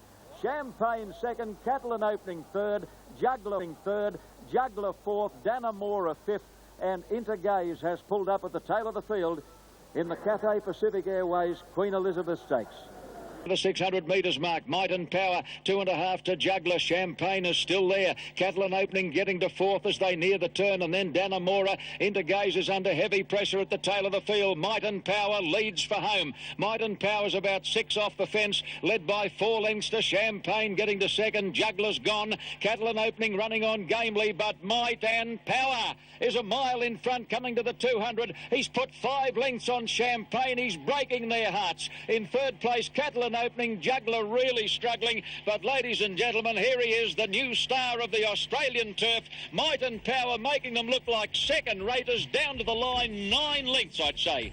The margin here was 10.5 lengths, putting Might and Power into. Well, John Tapp said it all. He just blew them away. Look at him go. The further they went, the further he won by. Simon, he's a pretty good horse. Is he a good horse? Seriously, he just travelled the whole distance. Look, to keep up what he's done from start to finish is just awesome. That wasn't an ordinary field. He made him look ordinary. $1.80 and $1.30. Second was Champagne, $2.70. Half-length win over Champagne and Catalan opening. And jockey Brian York confident the Brilliant Bay had more in his tank. Oh, mate, he would have found another 2 or 3. Really? Yeah. A mighty Stayers trainer, Jack Denham, every reason to smile, but... I'd like to own a filly like Champagne. She's won $1 million, the first New Zealand filly to do that. Or a horse like Catalan opening, he's maybe the best miler in Australia. Or Juggler, who's won $2 million.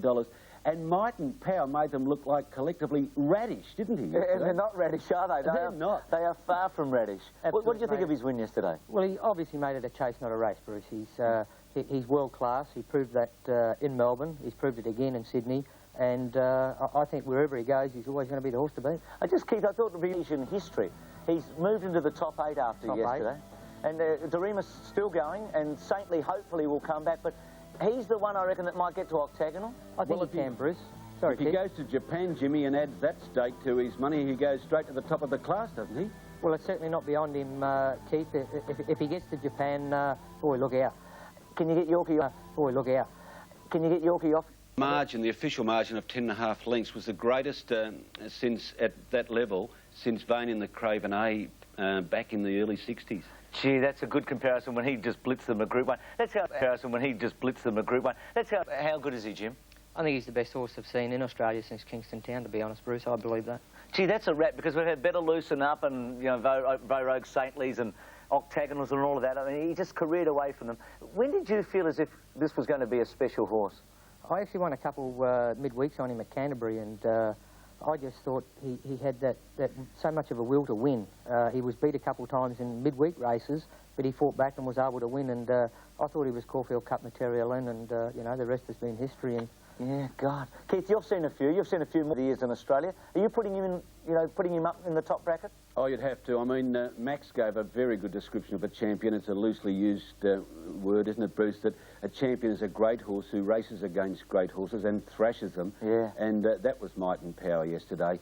He's just, he's a phenomenal horse. I think he's going to be as good as we've seen. Before Josh says it, that Might and Power's performance was just the best performance I've ever seen, and undoubtedly is the best horse since Kingston Town. That's my statement. Yeah, he's a freak, Might and Power, isn't he, Mark? When I saw him win the Caulfield Cup like that, I was in shock for a week. Didn't think it had happened. So, and he's done that again to us on Saturday.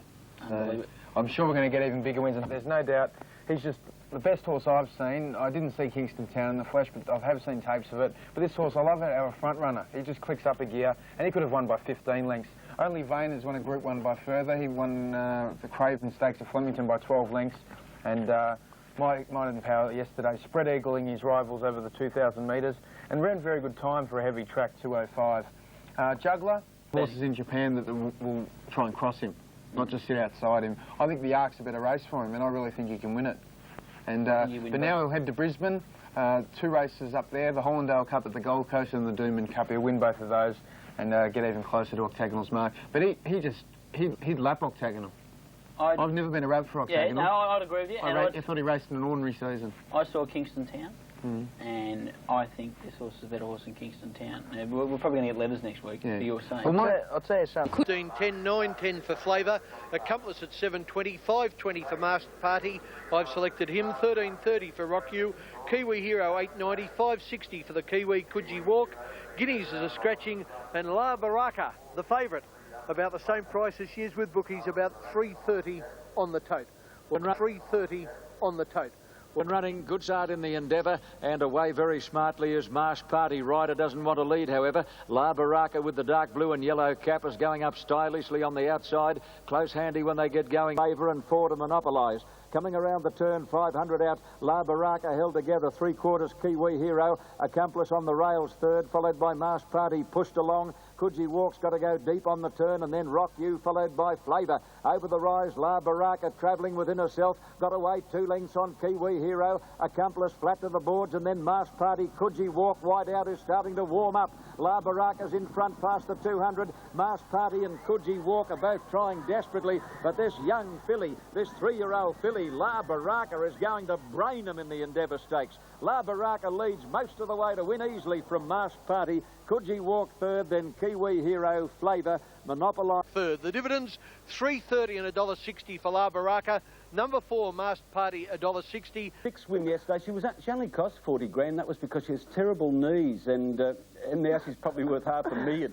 Hey, we've got to go. The brilliant filly La Baraka leading all the way, and there's no doubt she improves lengths when she gets strikes to the track with the cut out of the ground. Masked Party, very honest. He never runs a bad race, but he's been placed in his last 6 starts. And Coogee Walk ran another honest race, the New Zealand mare. I thought a good run in the race was monopolised. He does not handle the wet, and follow him up in Brisbane if he strikes a dry track. But La Baraka far too good. She'll now go to Brisbane and probably be the only danger to General. Year-olds General Nediym and Al Mansour. Both haven't started since the Melbourne Autumn Carnival, so it's a couple of months with the way General Nediym has come up for the Carlton Cup. He's pretty close to the mark because he's got to go the 13.50 in a fortnight. Doomben either. The General marching to glory on his home turf. Metres mark, and General Nediym is the leader. Cheif to B is in 2nd spot from Bimbadeen. Sahara Z in the big grey. Malagua, but it's General Nediym. Malagua's making up a lot of ground, but it's the General. General Nediym beat Malagua. 3rd, Sahara Z. The General marching to glory on his home turf. Metres mark, and General Nediym is the leader. Cheif to B is in second spot from Bimbadine. Sahara Z in the big grey. Malaguar, but it's General Nediym. Malaguar's making up a lot of ground, but it's the General. General Nediym beat Malaguar, third Sahara Z. Nediym. See him kick back and put a gap in him yesterday. And Malaguar getting home. Well, Keith, he's just one of those horses that's larger than life. I think there's something about his name. He's got character, hasn't he? Yes, indeed. That was his 12th win. He may race overseas, England, France, and definitely... Victorian filly La Volta should be the hardest to beat in tomorrow's $200,000 Australasian Oaks at Morphettville. And while the favourite is the Melbourne filly La Volta at about $2.60 on the tote. Gliding Light also from Victoria is at $7. Bonanova from Sydney at $16. Zachaline from Sydney at $9. Game is in the market. Team at $41. Lisa's Game is in the market. About $9.80 round to $10. $41 No Mystery. Grand. There's the light. They're off, and two of them ran as the gates went up. One of them was Zachaline and the other was Bellandella Dream, and one stood there, made a real mess of it, Bonanova, and I think Justin Sheehan will pull that filly up. What a start to the race. Back to business. Court Dancer and also Innocent Kiss. They're going to get them rushing up front now as they come to the 700. Going on with it too is the Kiwi Parvan, and dropping back was Lisa's Game.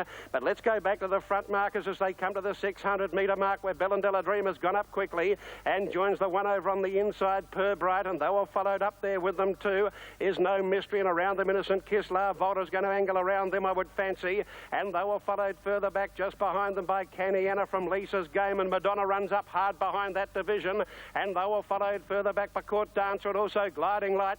Down to the 200, No Mystery led, but he lets her go now, La Volta, and she pinged to the front, the favourite. Look at her go. La Volta got two in front. The interest is going to be in the minors. This is Colin Alderson and the Connections, 2 parts of the way to this huge bonus. La Volta easily. Second is either Parvan out wide or the locally trained Madonna the inside. In between them we've got Ted. He'll to race the $150,000 Group 2 Queensland Guineas.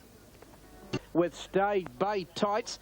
Insecure's a long way back. Buster Jones has now gone to about midfield and forced in front. Now Foxwood about 5th. Buster Jones is next.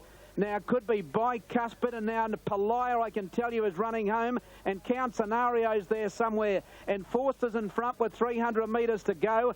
In second spot, Count Scenario. Major Victory's coming with a big run, and then Palaya, and Forster in front at the 200, but Major Victory and Count Scenario are going up quickly, and Insecure is coming from the tail of the field. Enforce, Count Scenario, Insecure's raced up. It took the lead from Enforce.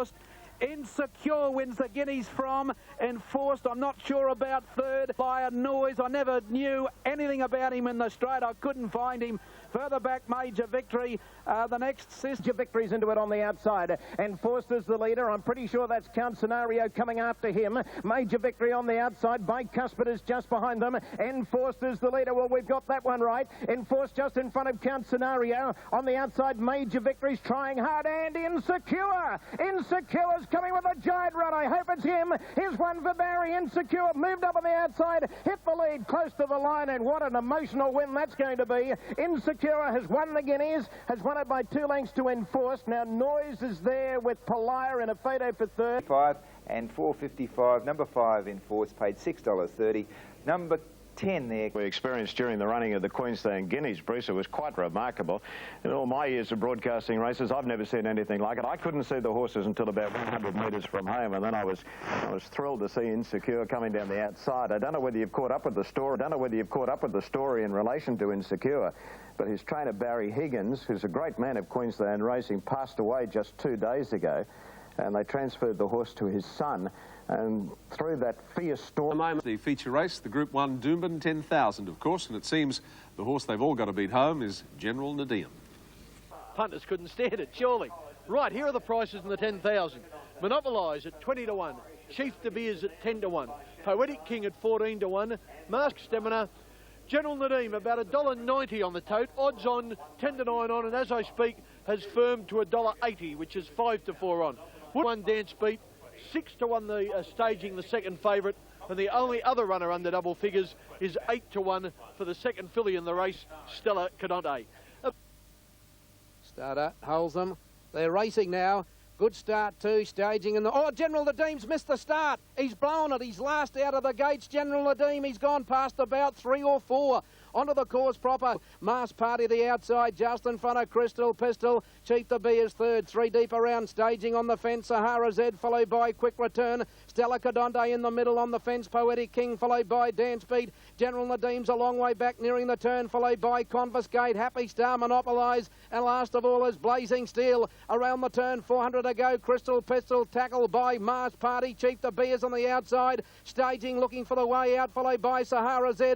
Wider out on the track, Dance Beat coming home, and General Nediym's looking for a run. Well on the straight, Mars Party, Crystal Pistol, Sahara Z, and Cheif to be is on the outside, and Poetic King staging, got knocked down with General Nediym. Cheif to be has hit the lead, 100 to go. Staging's out late, but Cheif to be has took the lead, and Cheif to be be at the very unlucky staging. Third's a photo. They're all in line. General... 400 metres to go. Mass Party the outside and Crystal Pistol, they're locked together. Cheif to be is coming at them. Sahara Z is just behind them. Staging is angling for a run. There's no room there. General Nediym just behind them. He can't get a go at them either. Cheif to be has hit the lead. 100 metres to go. Sahara Z's getting up on the inside. The Cheif's in front. General Nediym staging late. Cheif to be is in front. But Cheif, you beauty! Cheif to be has won the 10,000. Staging flew, got second. General Nediym is just behind them. Yes, he's a Queensland wonder. It was his 17th win at the track. He's never won anywhere else. He survived a protest. General Nediym also very unlucky. Staging couldn't get a clear go at them, and Cheif to be is winning his second Doom in 10,000, rewriting the record books up here in Queensland, racing 3 deep and holding off all the challenges, holding his ground to a man in the straight too. He wouldn't let staging through, and then holding the late challenge by staging at the end. It had everything, the race, but a great result in the end and a great response from the crowd as Cheif to be came back into the enclosure, Bruce. He's one of the most popular horses to ever race in Queensland, ever in the history of Queensland racing. See, that's great, isn't it? And General Nediym inside of it and Cheif to be is outside. Were you surprised that it was dismissed? No, not surprised at all. After you have a look at the head-on footage, it's General Nediym. There was restricted room there for staging. It's General Nediym looking for a run and bumping into staging. That caused the check there, not Cheif to be. Staging, when she got clear, she flew at Cheif to be right on the line and just failed to get him. I will say that there were 2 good things beaten. Staging should have won. General Nediym should have won. But Cheif to be did, and he was 3 wide for the trip. People at home. The world's best stayer, Might and Power, has donkey-licked his rivals yet again, winning today's Group 2 Hollandale Cup in Queensland by 6 lengths. The winning margin would have been even greater had the Dual Cups winner not missed the start of the race. They lined up 20 deep for a glimpse of the world's greatest stayer. Such is the public's obsession with the horse that last year captured the Caulfield Melbourne Cup double and the hearts of racegoers. The 4-year-old was sent out at the unbackable odds of 8 to 1 on in his first Queensland appearance, and despite missing the start, quickly reeled in the field en route to another block-busting win. Summer Bow on the outsiders running home well, and then Vitaman, but it's all Might and Power. York had a peep over the shoulder. He didn't get out of the gates all that well. It took him a while to get to the front, but he's 6, 7, 8 in front of Summer Bow. The crowd are going berserk here. Might and Power, he's careered away. He's down. He won by a big margin. In scenes reminiscent of 400 metres out, Might and Power. He's in full flight now. He's dashed away 5 lengths. Power. He's in full flight now. He's dashed away 5 lengths clear. In second berth, Quick Click, followed by Jazzak, and then Vitaman and Summerbow on the outside. But look at this big horse go. 150 metres out. He's all might. He's all power. Might and Power romping away in the run to the line. Yorkie puts the brakes on in the run to the post. He's won by 6 lengths. It brings you to tears because you see an animal with the heart that the horse has got. He's just a trier and nothing else. All champions do, whether it be a footballer, a cricketer or whatever. Actually, everybody in Australia was watching on Wednesday at the Gold Coast. He is a great horse, Might and Power. Yes, he is, Bruce, and I just hope that he goes for the Japan Cup, and I really think he's been rated the top handicapper in the world. And I think he'll really show them, if he goes over there, why he's rated the best stayer in the world. Seems to be getting better. Joe, your little horse called Show No Emotion, brilliantly winning the Angus Brute in Adelaide last Monday, and this fellow's on his way to Brisbane shortly too. Easy landing, but around the home turn, and Show No Emotion near the rail. Straightened up, full of running, about 8 lengths in front now from Walnut. Classic Day is after them from Yellow Star. He hasn't moved on Show No Emotion down at the 200-metre mark. Slaps it down the next at 6 or 7 in front now from Classic Day. Yellow Star to the outside running on his easy landing, but Show No Emotion's going to walk in. It's 4 lengths in front from on the second place in Classic Day. Show No Emotion at the judge has won at about 3 lengths. Classic Day or easy landing for the miners out. So has their sprinting warhorse Poetic King in the BTC Sprint. He won this race last year. It's questionable whether he's quite as certainly he can be. But if he gets a go at them, watch out. He'll be running home powerfully. He's at 9-1. Express Age, the other horse will be up. They're ready.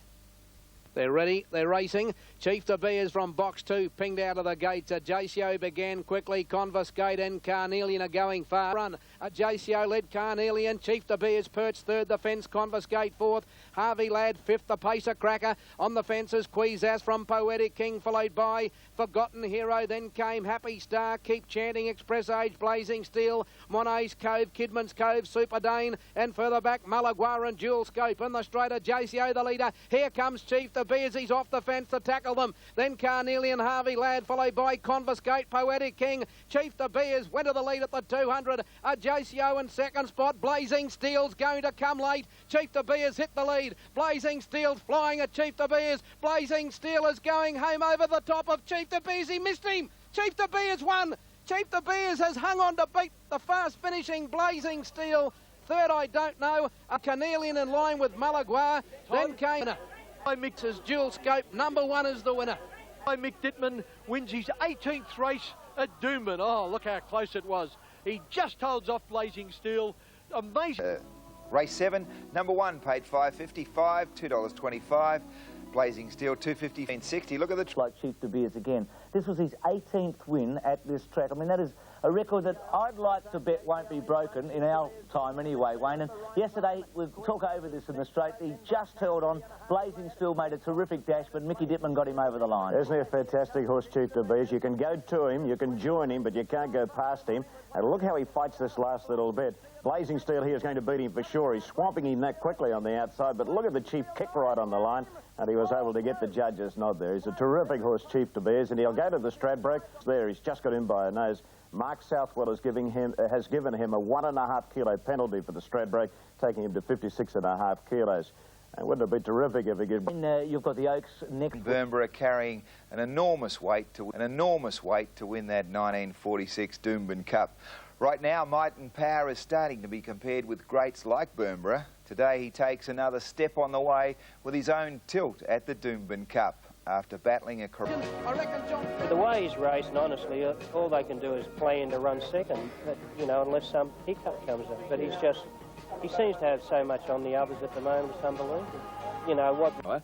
It's little wonder Brisbane Turf Club officials have built today's entire program around him. The attraction is simple. It's not just the fact... We're being a little... because he sit handy and accelerate, so... And that's what's happened now. So, yeah, I think he'd be a great chance in an ARC or a Japan Cup or anything. Yeah. He's nearly got to go to the... Walk in the Group 1 $500,000 Doomben Cup. Fatal 140. Might and Power, as I said, $1.10 for $1 investment or odds of 10-1 on. Intergaze and Summerbow are equal second favourites at about 12-1. Marble Halls, who I think will run second. In the first time, Might and Power is the leader. Spirit of Oregon on his outside to the turn out of the straight, and there 2.5 in front of Summerbow on the inside of Vitaman. Track 700 to go. Spirit of Oregon the leader. Might and Power on his outside, and now they're putting on the pressure. 2.5 to Summerbow, followed by Vitaman. I like him. Intergaze is starting to make ground. Then Samojo, Sapio, Marble Hall, followed by Fatal, Gentlewind and Shindig. Might and Power hit the front at the top of the straight. York's riding him very hard. Intergaze is coming on the outside. So is Summerbow, and I like him. Mighty Power turn for home at the 300. Intergaze is coming after Might and Power. I like him in the middle than Summerbow. Might and Power in front. He's a length over Intergaze, trying hard, and I like him in the middle. Might and Power the leader, 100 to go. Intergaze can't pick him up. Might and Power in front. He's pulling out plenty. He's a champion, all right, Might and Power. He won the cup. Might and Power beat Intergaze. Third, I like him. Fourth, Marble Halls. Then came Samoja. As I like him, Intergazer's launching a claim out wide. Might and Power in front. York's gone for the whip on him. Intergazer's coming after him. Might and Power in front. Intergazer's trying hard to get to him. Might and Power's giving plenty. Might and Power a length in front. Start cheering for him, Australia. Cheer for the champ. Might and Power's won it by a length. Intergaze second. Third home, it's a photo finish. By setting a new... Well, he didn't win as easy as he has been winning. He felt like at 600 he wasn't going to find like he had been. They'd put a bit of pressure on him, and, you know, that didn't worry me so much, but I knew that he'd just keep going. Well, Intergray's run a great race, you know. It's good to see him back because he is a great horse and he's a multiple Group 1 winner, so he's no slouch either. In the earlier... It would have been a little disappointing on face value. As soon as they posted the time, a new track record, taking a second and a half of the previous best, I don't think you can really say it was disappointing. As an old race... Yeah. Bruce, to put it into perspective, York said his win wasn't as good as it was at the Gold Coast in the Hollandale Cup, wasn't as good as it was in the Queen Elizabeth Stakes in Sydney, but you can't be at your absolute peak for the entire preparation, and he has come through a fairly solid preparation, so it was a great Might and Power yesterday, probably not the El Supreme a couple of weeks earlier. He went past Doreimus earlier in this campaign. He went past Mahogany and Rough Habit yesterday in the state earnings. He's up to number 5 all-time in Australia now, Might and Power. He's behind Octagonal. On the right is a number of Group 1 wins that these horses have won in their careers. So he's got Octagonal superimposed, better loosen up, and he's almost up to Saintly. So he's getting close. There's been so much discussion about where he stands. They tried to get him beat. They took him on. They did it to Vaux Road when he was in his heyday. They tried to take Might and Power on, and he broke the race record, Durbridge's race record, by around, I think it was 2-point-something seconds, which is around 10 lengths faster than what Durbridge went. Track record, he broke it by 1.7 seconds or something. But then again... Cup trail as well. But absolute champion, mate. I want to Sam. One of Australia's leading sprinters, General Nediym, has broken down. His immediate racing future in doubt. The Stradroke become a very good guide, not only to the Queensland Derby, but to finding future group winners. This year, the Rough Habit plate winner was Dodge, a canny lad colt, owned by Jack and Bob Ingham, trained by John Hawkes, and ridden by Larry Castle. Sydney, at the back end of the Autumn Carnival, he'd won the Frank Packer plate. Same race Might and Power won, 3-year-old.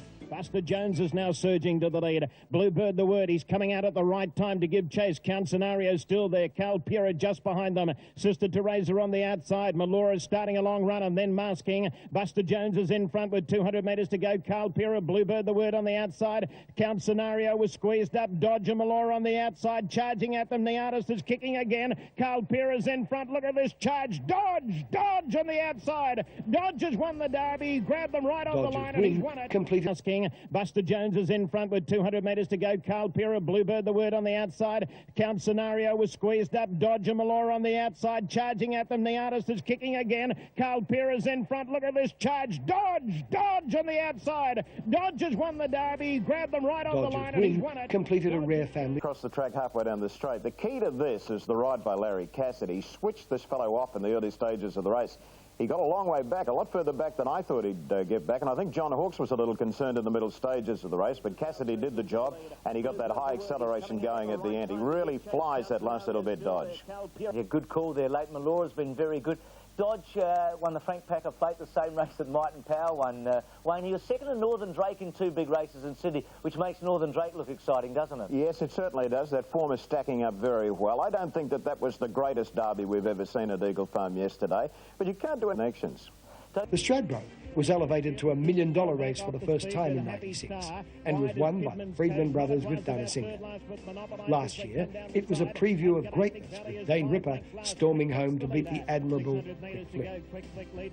With General Nediym having gone amiss, the betting market took on a sense of confusion, with the John Hawkes trained Malagua, who hadn't won for 13 months, starting favourite at 40. Next in the middle, Zuccarino's in that bunch as well. Blazing Steel coming to the outside. Low Massa monopolises, hooked to the extreme outside. It's Quick Flick in front, 300 metres to go. Show No Emotion is looming up dangerously on the outside. Show No Emotion has gone to the lead. City Hall is giving chase. Here comes Toledo and Monopolize. Monopolize is flying on the outside. 100 metres to go. Toledo and Monopolize. They're going to fight it out. It's Toledo on the inside of Monopolize. Yorkie's won the Stratty. It's Toledo was the first outside. Low Massa monopolizes, hooked to the extreme outside. It's Quick Flick in front, 300 metres to go. Show No Emotion is looming up dangerously nicely on the outside. Show No Emotion has gone to the lead. City Hall is giving chase. Here comes Toledo and Monopolize. Monopolize is flying on the outside. 100 metres to go. Toledo and Monopolize. They're going to fight it out. It's Toledo on the inside of Monopolize. Yorkie's won the Stratty.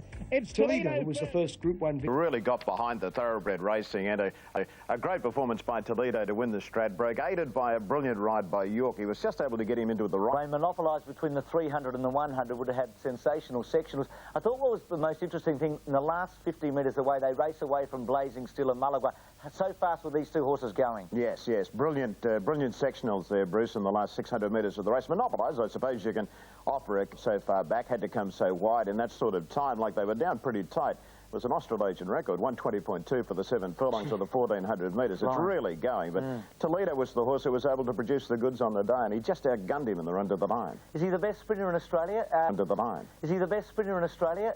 Second in the Newmarket, and has won the Stradbroke. You said yesterday the Stradbroke's the premier sprint in this country. Exactly right. The Stradbroke is the premier sprint in the country, but no, he's not the best in Australia. Haven't you heard of General Nediym? Oh, he's a Queenslander. That's what I think. No, actually, I'm a South Australian with Toledo, but I reckon you might be right on that one. Yeah, 58 the day, and he just outgunned him in the run to the line. Is he the best sprinter in Australia?